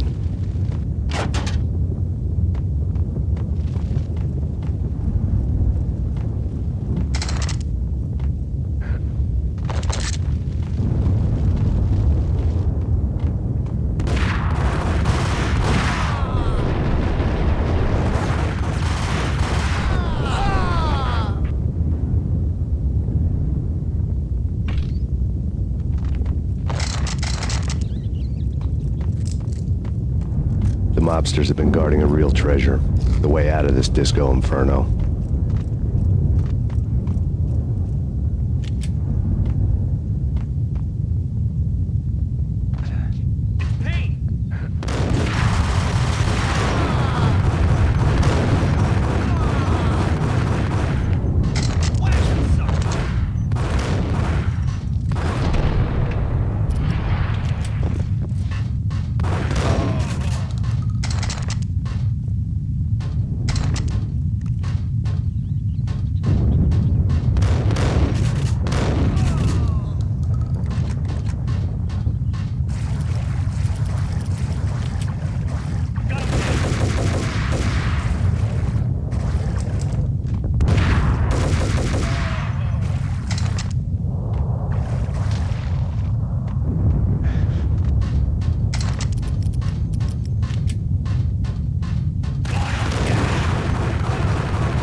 Vlad had seen my smoke signals. The Mercedes was revving to go, almost drowning out the banshee wail of the sirens. You coming? We'll drop you off at the Punchinello Manor. Sounds good to me. When this is over, look me up. I could use a professional like you. I'll keep that in mind.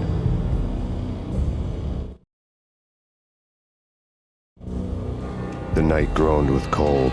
The garden lights flickered nervously. In their light, the falling snow was dead white before the darkness ate it up. I had heard the stories. The trio were mad dogs. They'd have hung the heads of their enemies over the manor gates if the capo had only let them. Punchinello wanted Payne.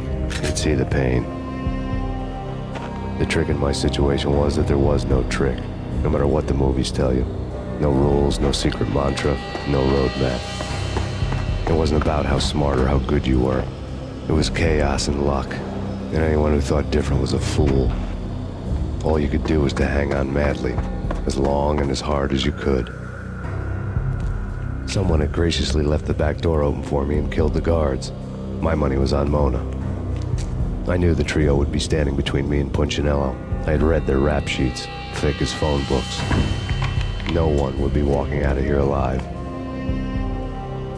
The numbing cold of the broken night had followed me in. Upstairs, the trio tangoed down the manor halls to the silent rhythm of their murderous hearts. The blood of their victims rust on their lips. Vince Mugnano, Pilot Providence, a.k.a. Big Brother, and Joe Deadpan Salem. The pistol was a frozen lump in my hand, piercing the skin, gnawing me to the bone.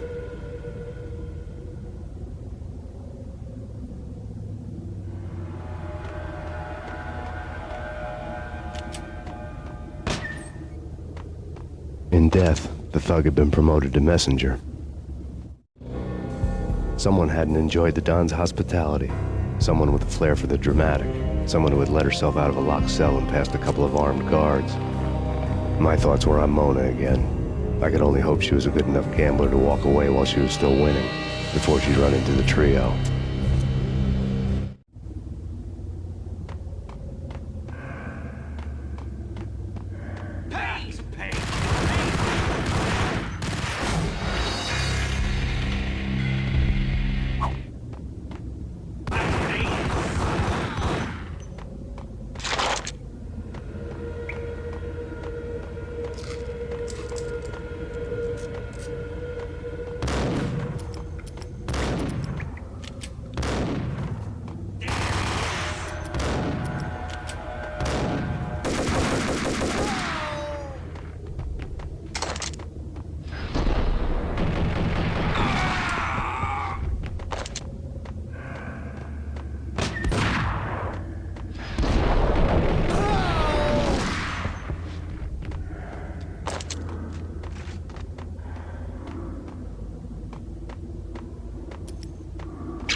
It didn't take me long to run into the trio.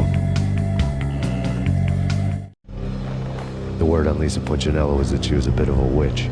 The tarot cards on the kitchen table fit the picture. They weren't my kind of cards, but I was willing to take a crack at the hand Mrs. Punchinello had dealt. The first card was the Tower. Maybe that was supposed to be the manor. It got easy after that. The devil was the master of the house, and death was me, coming for him.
for her.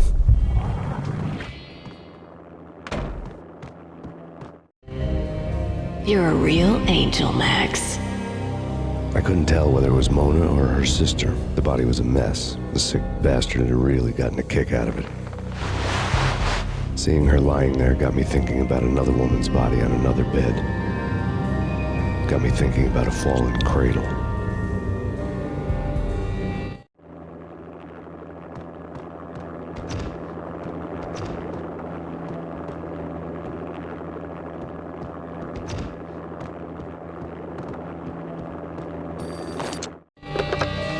Max Payne. Talk to me.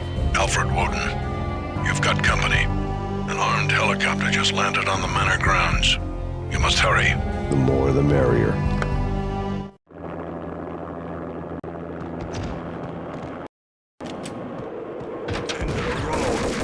Vince Miliano.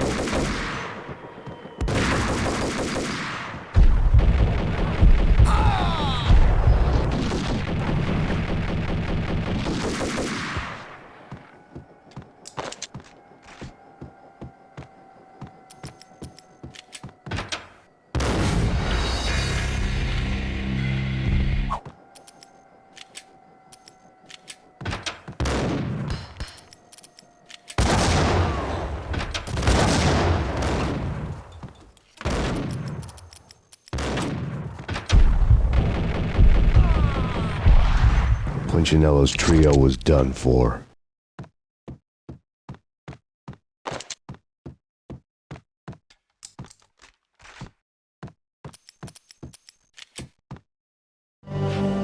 Outside my door. Hurry. He's coming for me. You gotta hurry. Please. I could hear Punchinello on the phone begging for help. He should have been saying his goodbyes. Punchinello was a pushover. The moment I stepped into the room, he folded like a deuce before a royal flush. No, wait. I was just doing what I was told. I couldn't refuse. She's someone high up. Government, maybe. I don't know. He was trying to buy more sand for his hourglass. I wasn't selling any. No, I told him nothing.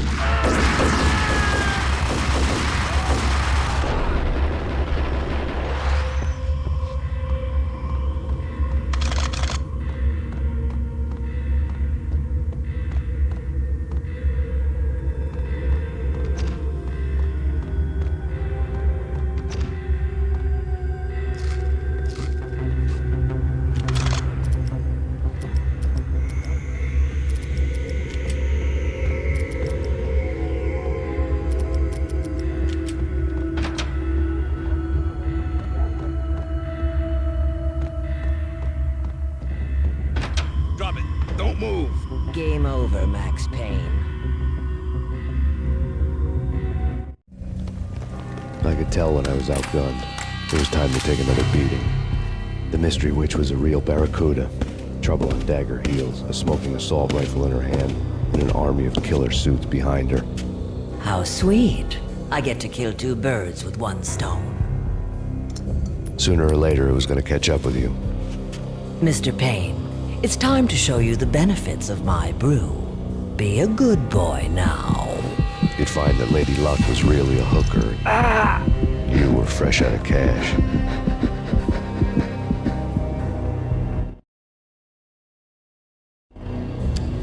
Gentlemen, we're done here. Take me to Cold Steel. She had just given me an OD of Valkyr. I could feel green fire eating my brains. They turned to steam. They did a fade on me. I'd never had a chance. The witch had got me just as sure as if she put a gun to my head and pulled the trigger. The shadows rushed me. Bruised mugshot faces hungry for revenge. They knew my weak spots and closed in for the kill. The floor turned into a vortex of green blood. I fell. The flesh of fallen angels.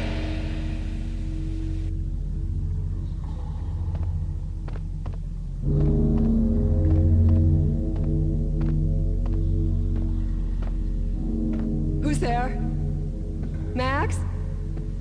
Max, is that you?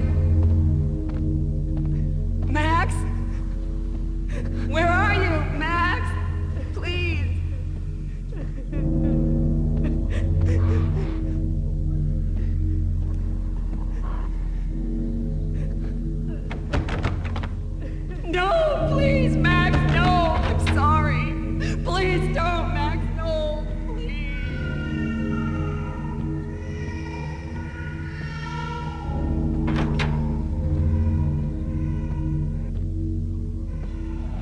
Max? Where are you, Max? Please. The letter was staring at me. There was something disturbingly familiar about the letter before me. The handwriting was all pretty curves. You're in a graphic novel. The truth split my skull open, a glaring green light washing the lies away. All of my past was just fragmented still shots, words hanging in the air like balloons. I was in a graphic novel. Funny as hell. It was the most horrible thing I could think of.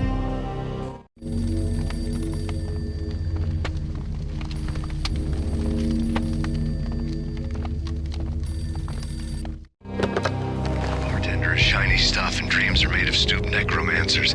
He sings like a banana wrist, having strayed too close to the constellations on their shaved skulls. There was a bad line in the prank call. Someone spouting insane babble. I couldn't make sense of it. But I had an overwhelming sense of deja vu, and the caller's voice sounded oddly familiar.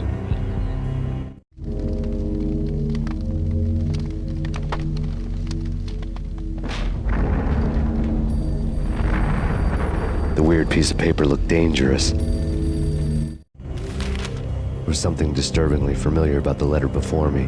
The handwriting was all pretty curves. You're in a computer game, Max.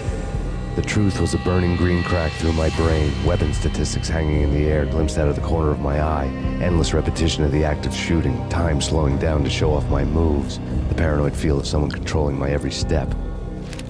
I was in a computer game. Funny as hell, it was the most horrible thing I could think of. Don't lose it. It's Valkyr. The drug. Snap out of it. Try to remember. It was a bad line in a prank call. Someone spouting insane babble. I couldn't make sense of it. But I had an overwhelming sense of deja vu, and the caller's voice sounded oddly familiar.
killed her!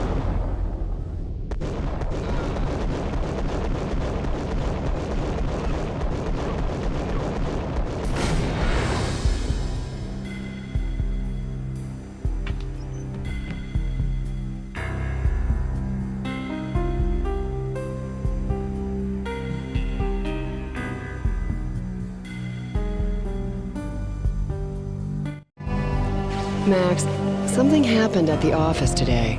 A strange memo. Something about Vikings. Honey, I gotta run.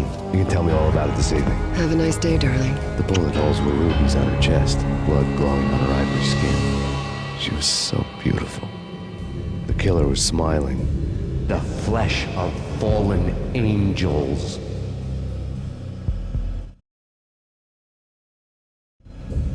Slowly, the green nightmare faded, leaving dark stains on my soul that would never come off. I felt like flatlining. I was all shook up. I woke up in a cold sweat, sick and tired to the bone, lying in a puddle of my own puke. The hag had said take me to Cold Steel before it had all gone crazy. It was a clue, the only one I had. It took me forever to crawl back to my feet and hit the road, but when I did, I drove straight to Cold Steel Foundry outside the city. There was a whole lot of action around the place for a freezing winter night. Trucks coming and going, men running. I had the drop on the mystery witch. She thought I was dead. I was on her blind side. I was going in. The bad trip had put me in a crazy mood, adrenaline pumping through my aching veins. Staggering on the mill roof in ice and snow and wild wind, I was a ninja. My kung fu was strong. I wasn't kidding anybody. At best, I was Superman on Kryptonite about to fall through a skylight, down to where it was all going down. A half-abandoned industrial area in the middle of nowhere. The factory was a perfect front for any number of illegal activities.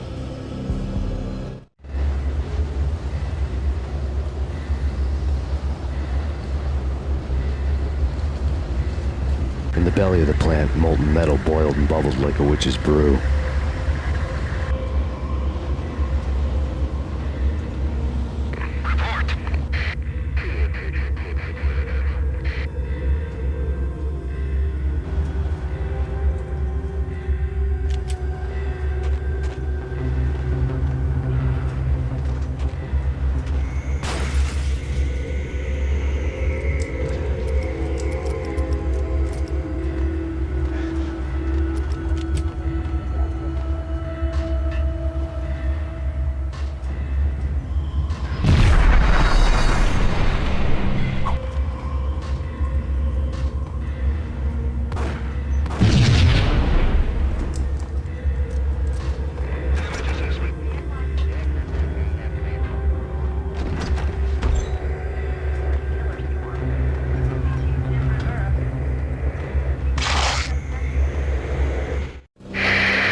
Out in the night, snow fell like confetti over the Devil's Parade. The storm was anything but over.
Engaging hostile. Search and destroy.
bet they sleep with their rifles. I bet they've given them names. I guess. So, you don't have a name for your gun?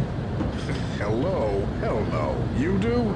Well, yeah, kind of. Hey, let's hear it. Well, I call it Dick Justice. I rest my case.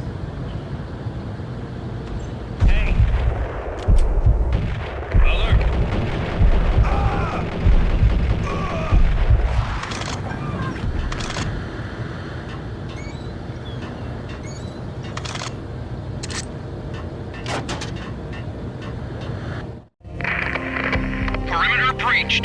The facility has been compromised. Repeat, the Deep Six has been compromised. Initiate Operation Deadeye. The walkie-talkie military lingo could mean only one thing. They were getting ready to destroy the evidence and vanish into the night. I was so close. The hidden truths were just around the corner.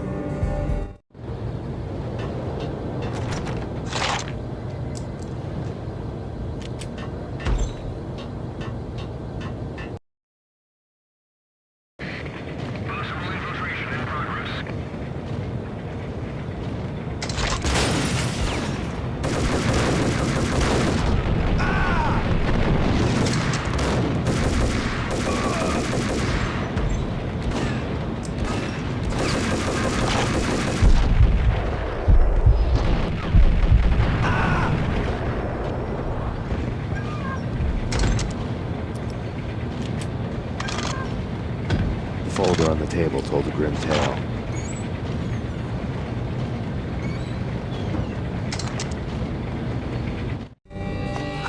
The mercenaries were running a tight operation, paperwork and all. Merchandise missing again. A chemist had tried to smuggle it out for his own private party. Locked him up in cell B7 in D6's old test facility to wait for proper processing. I was close enough to hear the secrets, just beyond the next doorway.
The monitor showed me the way.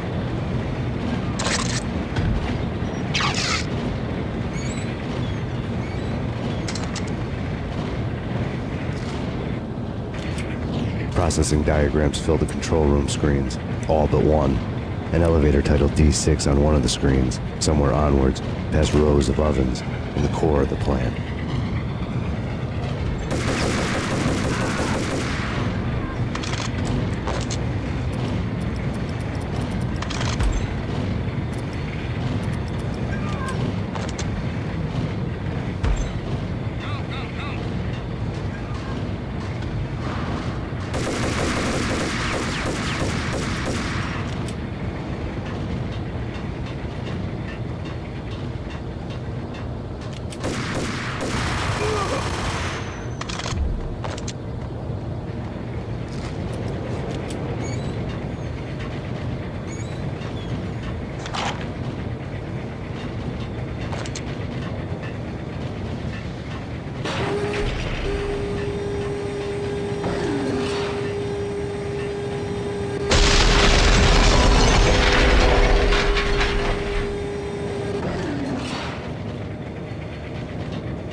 taken on the role of the mythic detective, Bogart as Marlowe, or as Sam Spade going after the Maltese Falcon to unravel all the mysteries. Following a path of clues to that final revelation, even if it would take me down to the cold, cavernous depths of a grave. You can't do this! My men are still inside! Do you have any idea why this is called Operation Deadeyes?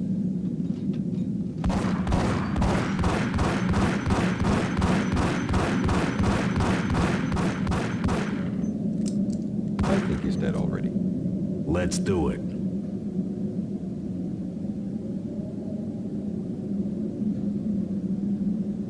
Attention all personnel. The self-destruction sequence has been initiated. Evacuate the complex immediately. Repeat. The self-destruction sequence has been initiated. Proceed to the nearest exit immediately. Sequence has been initiated. Proceed to the nearest exit. I had seen the logo on the floor before. There was an old army bunker under the steel mill. I knew the military plaque on the floor. I had seen 1,000 variations of the insignia on crumbling brick walls everywhere in the city. The sword replaced by a syringe. Project Valhalla, V for Valkyr, V for Valhalla. All of a sudden it read like a crackpot conspiracy theory.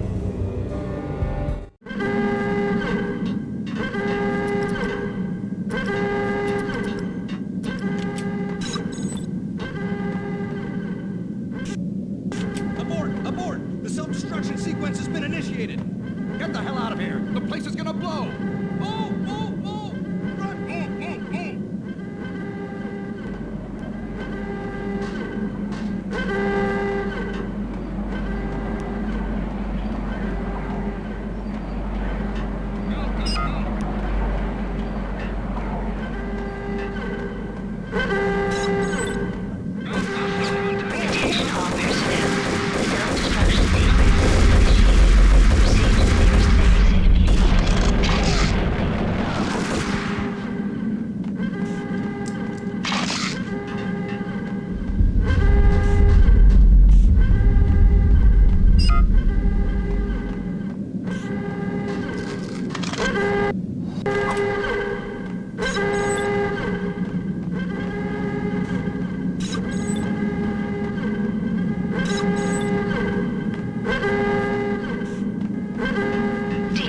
The chemist had been using the workstation when he died.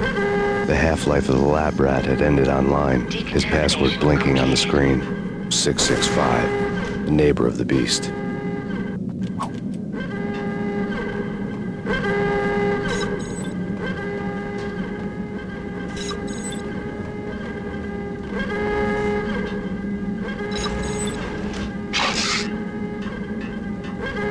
Attention all personnel.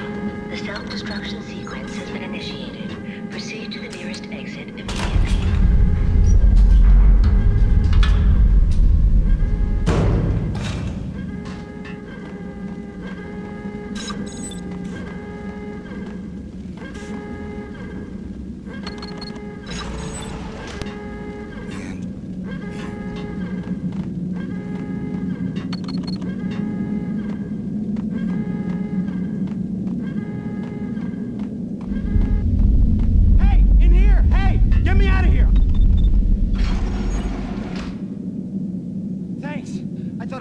In there for sure. I need you to get me through the decontamination chamber airlock. You're crazy! No way! The place is blowing up, for Christ's sakes! Either that or back to the cell. Your choice. Okay, I'll do it.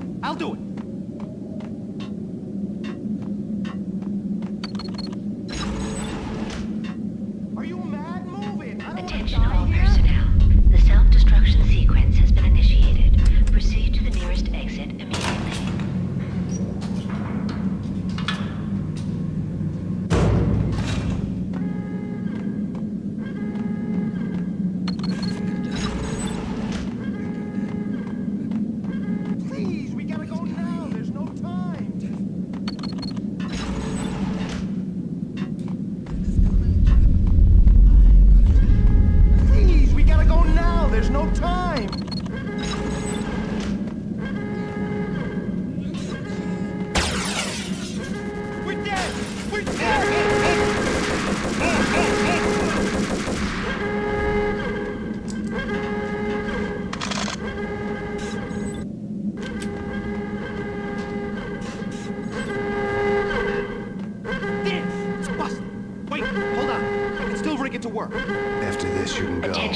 free man. Decontamination has been initiated. Proceed to the nearest exit immediately.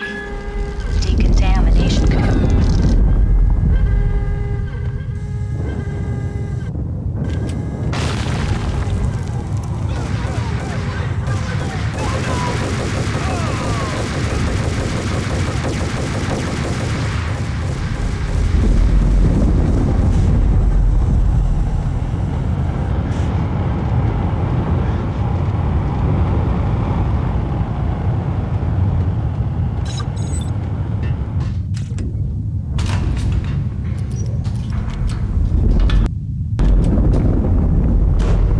I was caught in the middle of the deadly web that was the Valkyr case.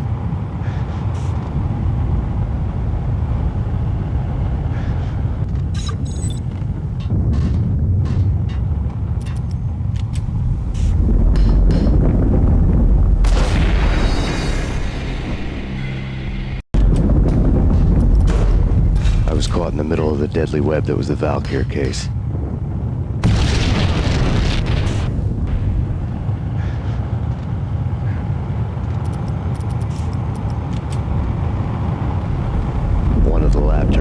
Project logo on the screen. Top secret. Project Valhalla. U.S. Army. Yggdrasil Network. Valhalla, the otherworldly place in Norse mythology where the bravest heroes spent their afterlife feasting and fighting forever, their wounds miraculously healed night after night. Valkyr, the maidens who chose the most courageous Viking warriors and carried them to Valhalla. 1991. The research objective is to create a chemical substance to enhance the stamina and morale of infantry troops. 1995. Results unsatisfactory. Project canceled. Someone had decided to continue the sick experiment unauthorized. Project compromised. Data leak. Fix the damage by any means necessary. Security clearance red. Authorized by the project lead. Field test. Double the dosage for all the remaining test subjects. Observe and record the subject's behavior in an urban setting. The drop-off point was my old address in New Jersey. The file dated 3 years ago.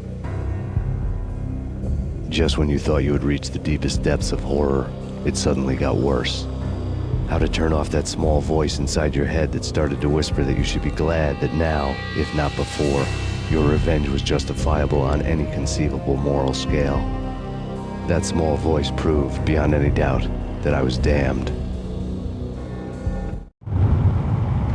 The dagger-heeled woman had come and gone a long time ago. There was nothing more for me here. The bunker's name was acting as a self-fulfilling prophecy.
pieced together a jigsaw, and the final picture is you finishing that same puzzle. A mad, green-eyed killer standing behind you. An urban legend come true. The Project Valhalla test subjects had been the mad junkies who had murdered my loved ones. The rest was simple body count math.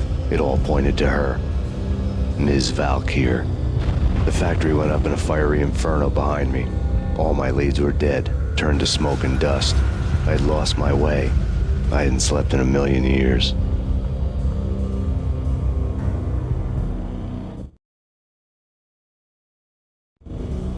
I felt thin as death. I've been living on an endless supply of week-old donuts. They were fuel for this crazy furnace inside my head.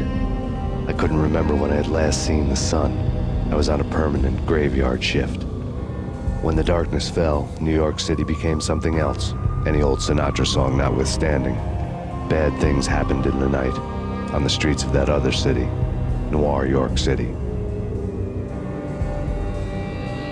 I was in an all-night diner, downing cup after cup of coffee that tasted like engine oil, when a new message from BB got me back on the killer track. What the hell happened at Roscoe Street? Maxie, I'm going out on a limb here.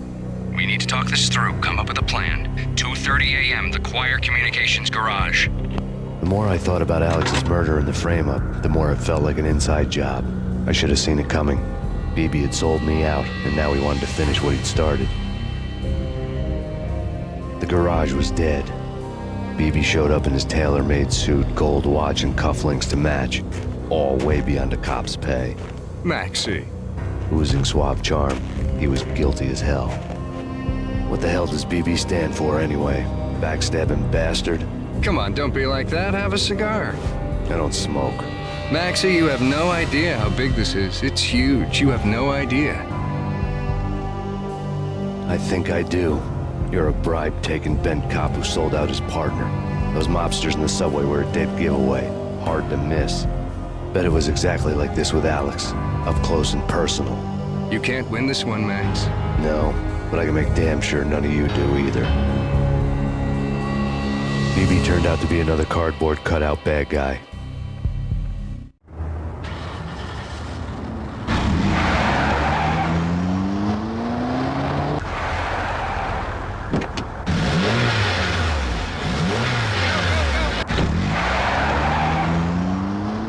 A bad cop on the take.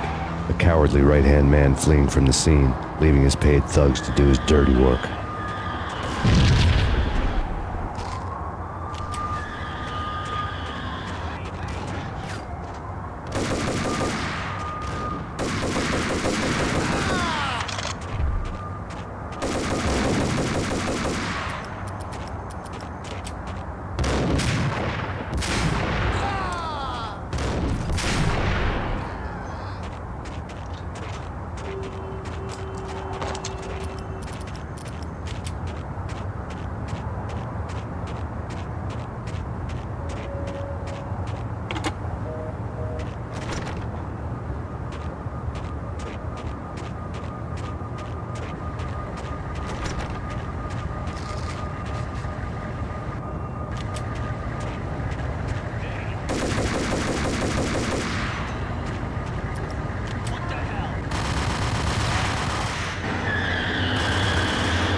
reports of a fire at the Punchinello Manor in Westchester.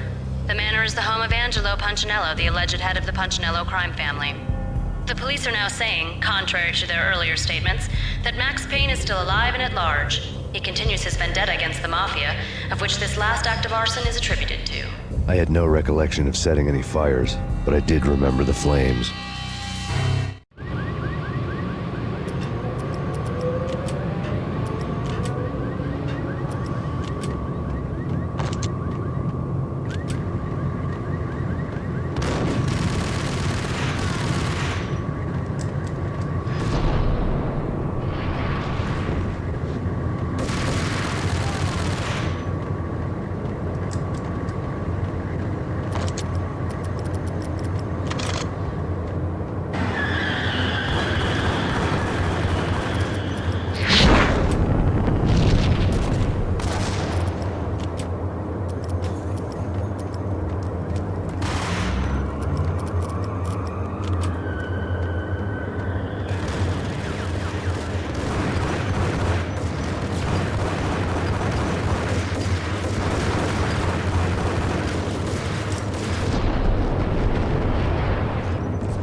refuse to do the smart thing.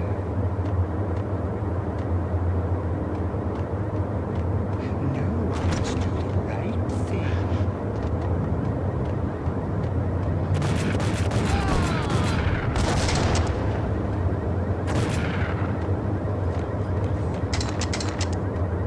The payphone started to ring.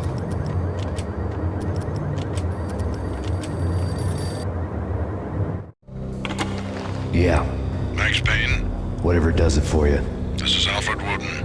I can give you the name of your enemy. Come to the Asgard building presently. We are expecting you.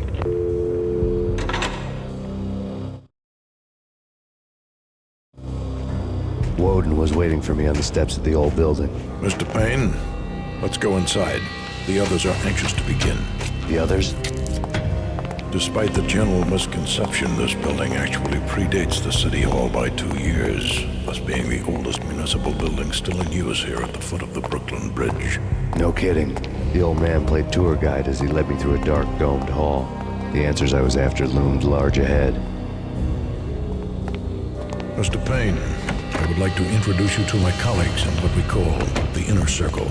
You've been watching too much X-Files. You have seen the files on Project Valhalla. We can fill the gaps, provide you with the information missing from those files. We were all involved in the early stages of the project during the Gulf War. What's the catch? We would very much like to blow this thing wide open, but our hands are tied. Her name is Nicole Horn. She was the key figure in Project Valhalla. When the funding was discontinued, she simply refused to quit. She knew exactly what she had in her hands. Nicole Horn is the president of Acer Corporation. She has more than half the city in her pocket. This must be kept under wraps. If you try to go public with this, we will deny any knowledge. We need you to take her out. Afterwards, we can protect you. Make all the charges go away. That was the cue for the killer suits to kick in the doors and swarm inside.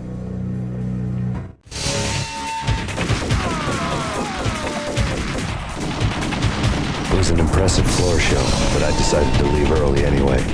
It was only a one-story fall. Lucky me.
One of the monitors showed what was left of the inner circle.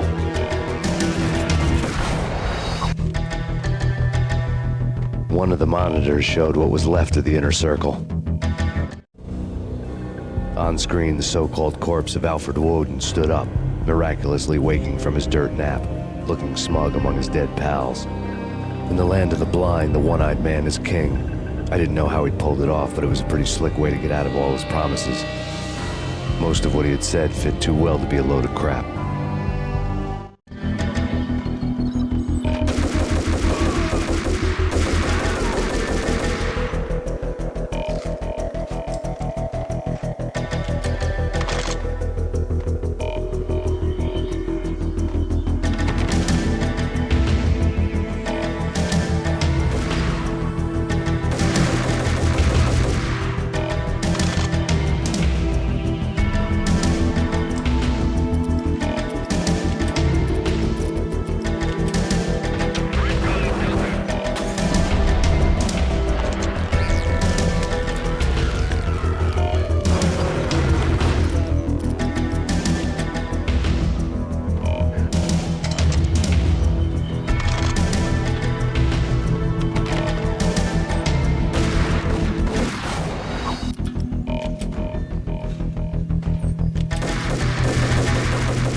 your answer to those saying that he's actually providing a service long overdue to the city. This crusade nonsense has gone too far. He's out of control. It must stop. He will be stopped.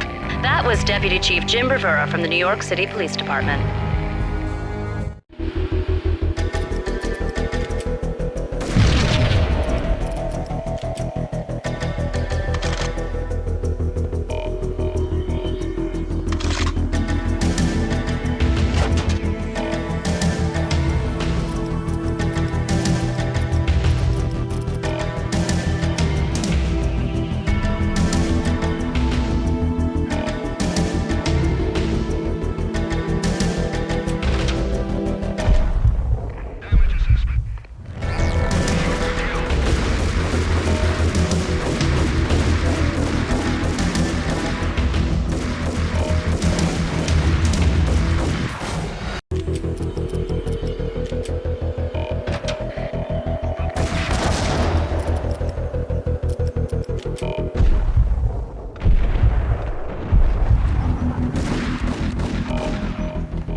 A videotape lay on the desk.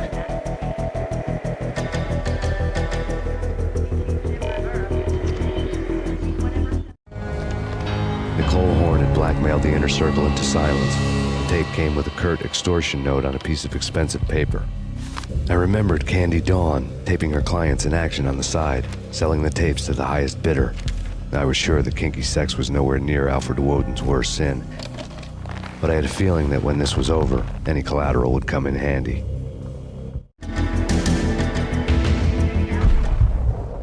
Woden had left me a present. Nothing seems to stop Acer Corporation's phenomenal victory march. Incredibly, the stocks are still rocketing. Worried experts already see a danger in the company's success. Some have gone as far as to say that Acer Corporation is about to become an even bigger monopoly than Microsoft ever was.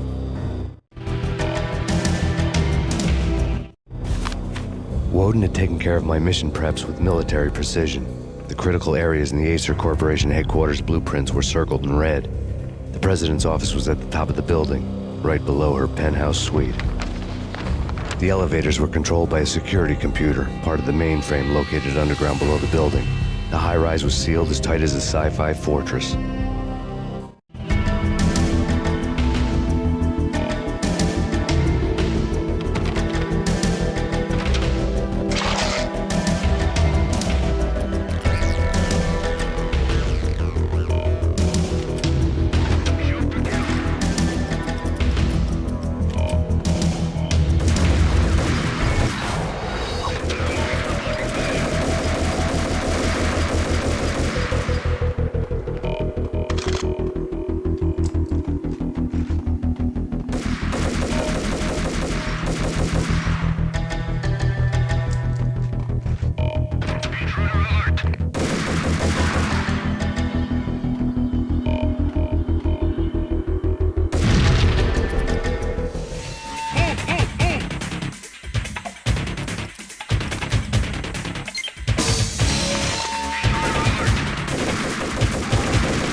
dreamed of revenge. Those dreams were always nightmares, of coming close and then failing. Now I was close. I had a name to guide me, Nicole Horn. I had nothing to lose.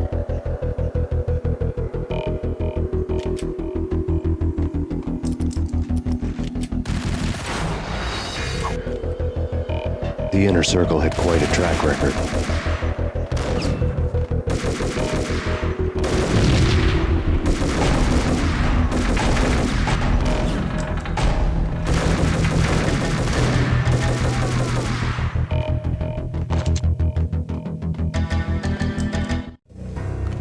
Project Valhalla had not been the only thing the Inner Circle had been involved in.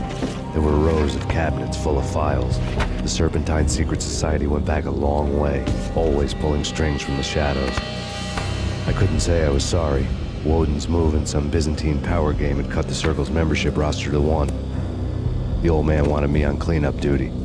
It was my mess, too.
You've seen one, you've seen them all. Engaging hostile. CIA, FBI, you've seen one, you've seen them all. Sure, good for a practice run. But this, working for her, oh, this is the real thing. The money's astronomical. And best of all, you get to kill any scumbag who gets in your way. License to kill. Like James Bond.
Mine wasn't the most original approach to the problem. It wasn't as if it hadn't all been done before. An eye for an eye, the first principle of revenge. Old as dirt, still going strong. The cardinal rule in going after someone with an intention to kill was not to make it personal, which it almost always ended up being anyway. It did with me.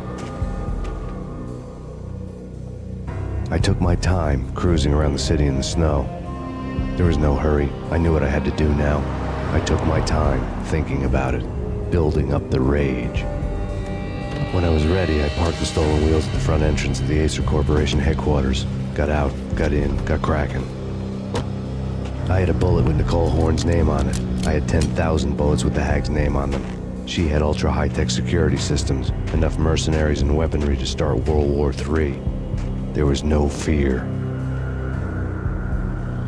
New York disappeared behind a veil of snow. I had crossed the threshold. This was her domain, sleek and sexy and soulless, all glass and steel. A place of color-coded security key cards, metal detectors, and surveillance systems.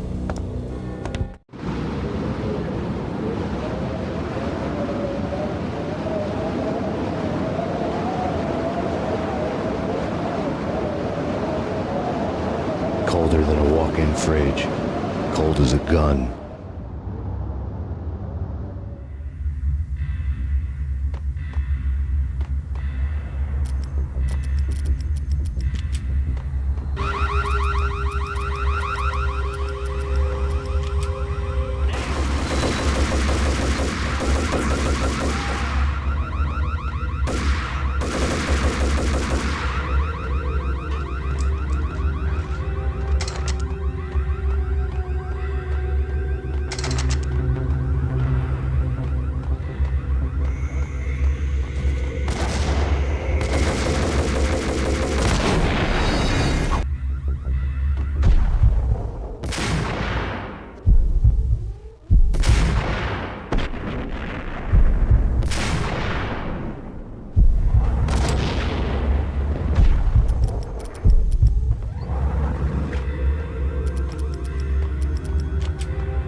Max. We gotta stop meeting like this. It will be a cold day in hell before I let a narc cop stop me. Miss Sachs, do your job. Relax, Max. You're a nice guy. I don't kill nice guys. You're not bad yourself. It was different when Horn wanted Punchinello dead. To cut her ties to the Mafia. He deserved to die. The same goes with her. She's the bad guy here. Her sister was whispering to her in my favor. I knew the appetites of ghosts intimately. They hungered for revenge. No! A gunshot boomed and she fell down in slow motion. She was a nice girl, not really a stone-cold killer. And now she was stone-cold dead. Like religious fanatics or loyal samurai, Horn's private army was coming at me. Terminate. Located.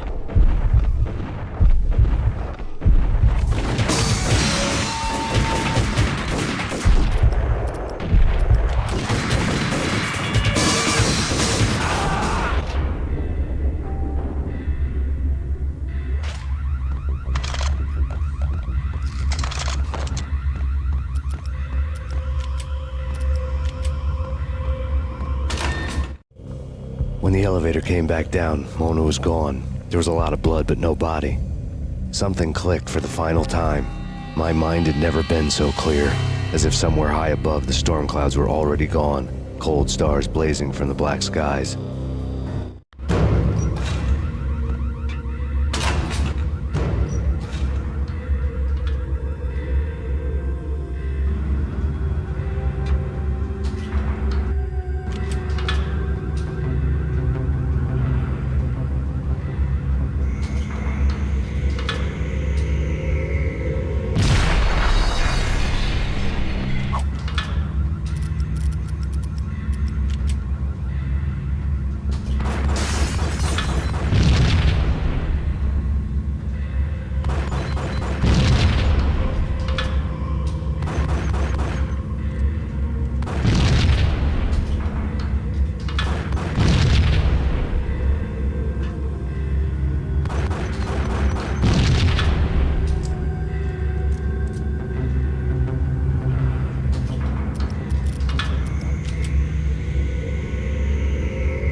I had elevator access to the mainframe. From there, I'd be able to override the security locks and get to her office.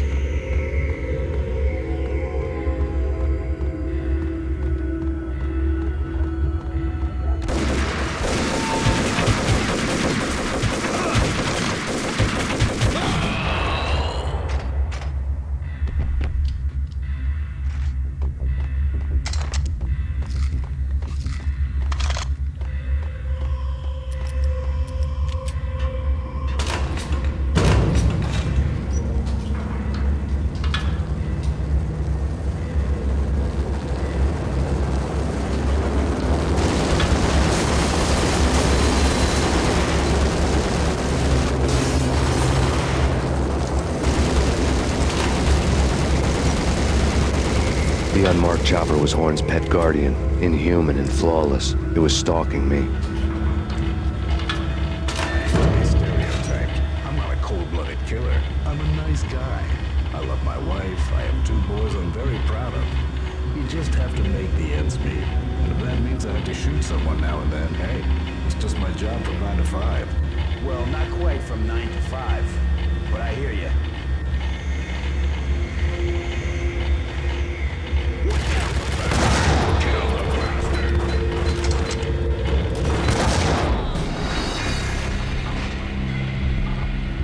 Stereotyped. I'm not a cold-blooded killer.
All Horn's locks were now offline. All bets were off.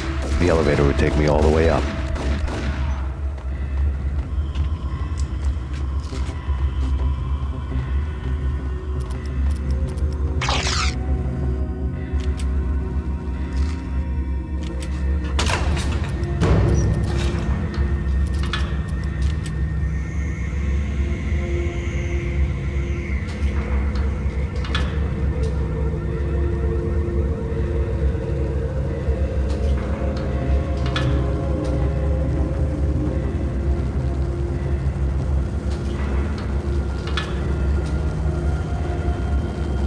Seen from this height, the night seemed to stretch on to eternity.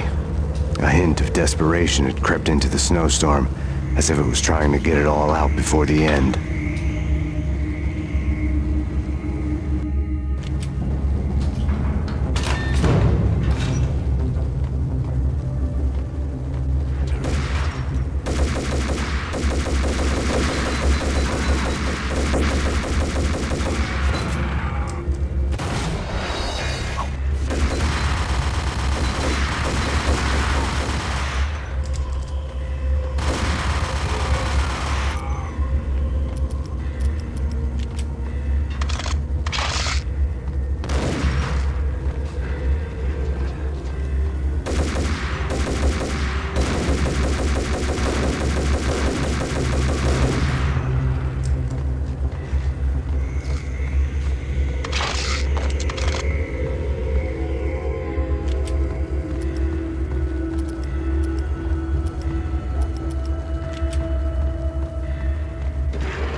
Horn's personal computer was on.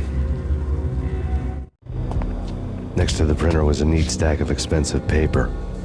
Hacking through Horn's computer would have unearthed files of criminal plans, strategies for world domination, spy helicopter reports, illegal wiretap recordings, internet porno, all of the above. Take your pick.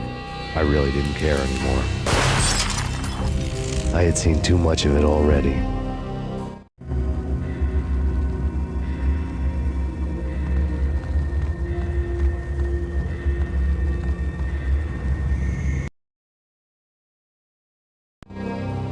Valkyr had been meant to be a white-winged maiden that would lift you to a warrior's heaven, but it turned out to be a one-way demon ride to hell. The devil was in the drug. I knew. I had met him.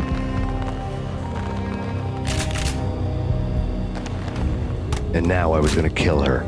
The queen of the underworld who had tried to lift herself a bit closer to heaven with her drug money. No begging, no bribes. She knew better. Honor among killers. We who were about to die. Both of us knew how this would end, in pain and suffering. All this because your wife stuck her nose into things that were none of her business. The cops were coming to take me away. The sirens were like a bad conscience I couldn't shake. It's ridiculous you've made it this far. You won't be alive when they get here. Stop him!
killed your wife and daughter were necessary.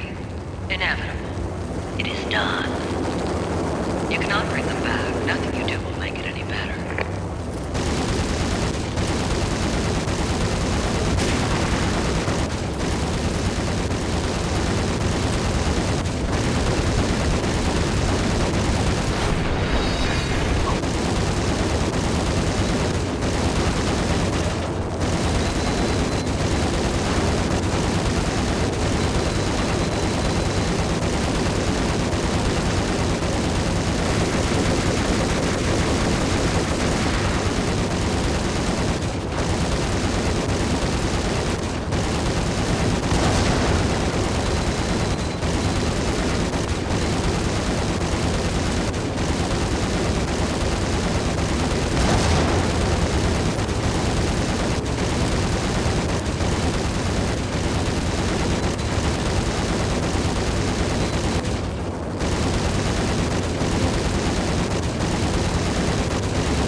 You are fighting a losing battle. You cannot survive this. You will die. Stop fighting. Make it easy for yourself. Accept your fate. You will die here.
Unbeatable force. You have already lost.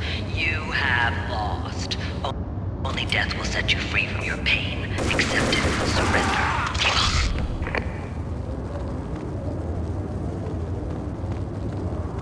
We have him in the North Lounge. Send us assistance.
What do you mean he's unstoppable? You are superior to him in every way that counts. You are better trained, better equipped. You outnumber him in 8 times 1. Do your job.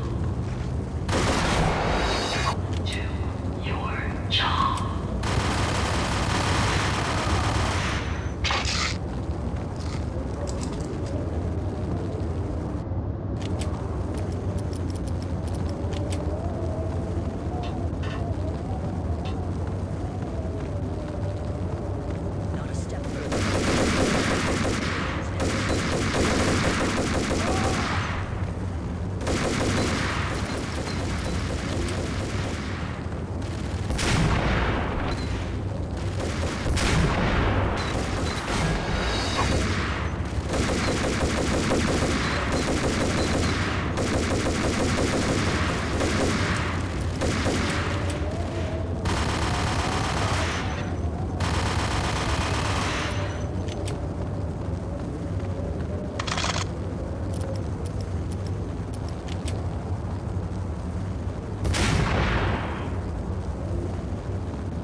30 seconds to lift off.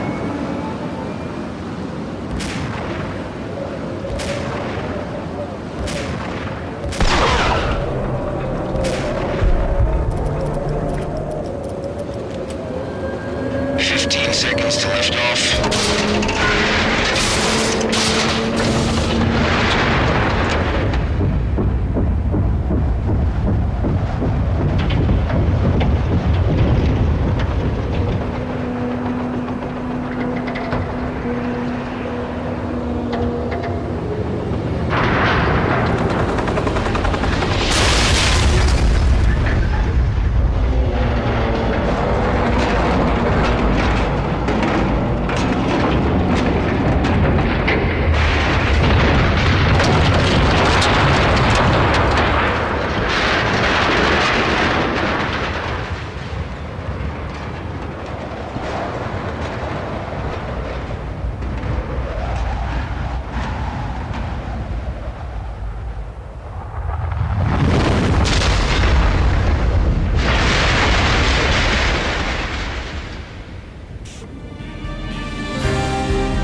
They were all dead.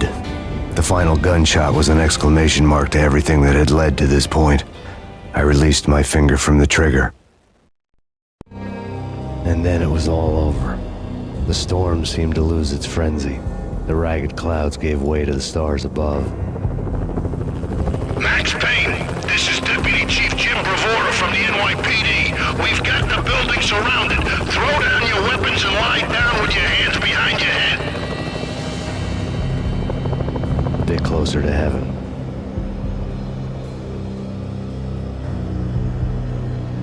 The cops' voices were distant and muted.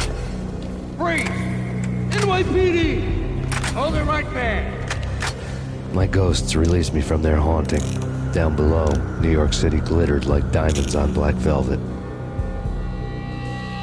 You gave us one hell of a ride. Take him down to Central Booking. You heard the man. Woden was there in the crowd, standing by the sidelines. It wouldn't be over till the man with the patch would say so. He'd say the right words. I knew he would. He'd better. Woden grinned smugly. It was the grin of a winner. That made two of us.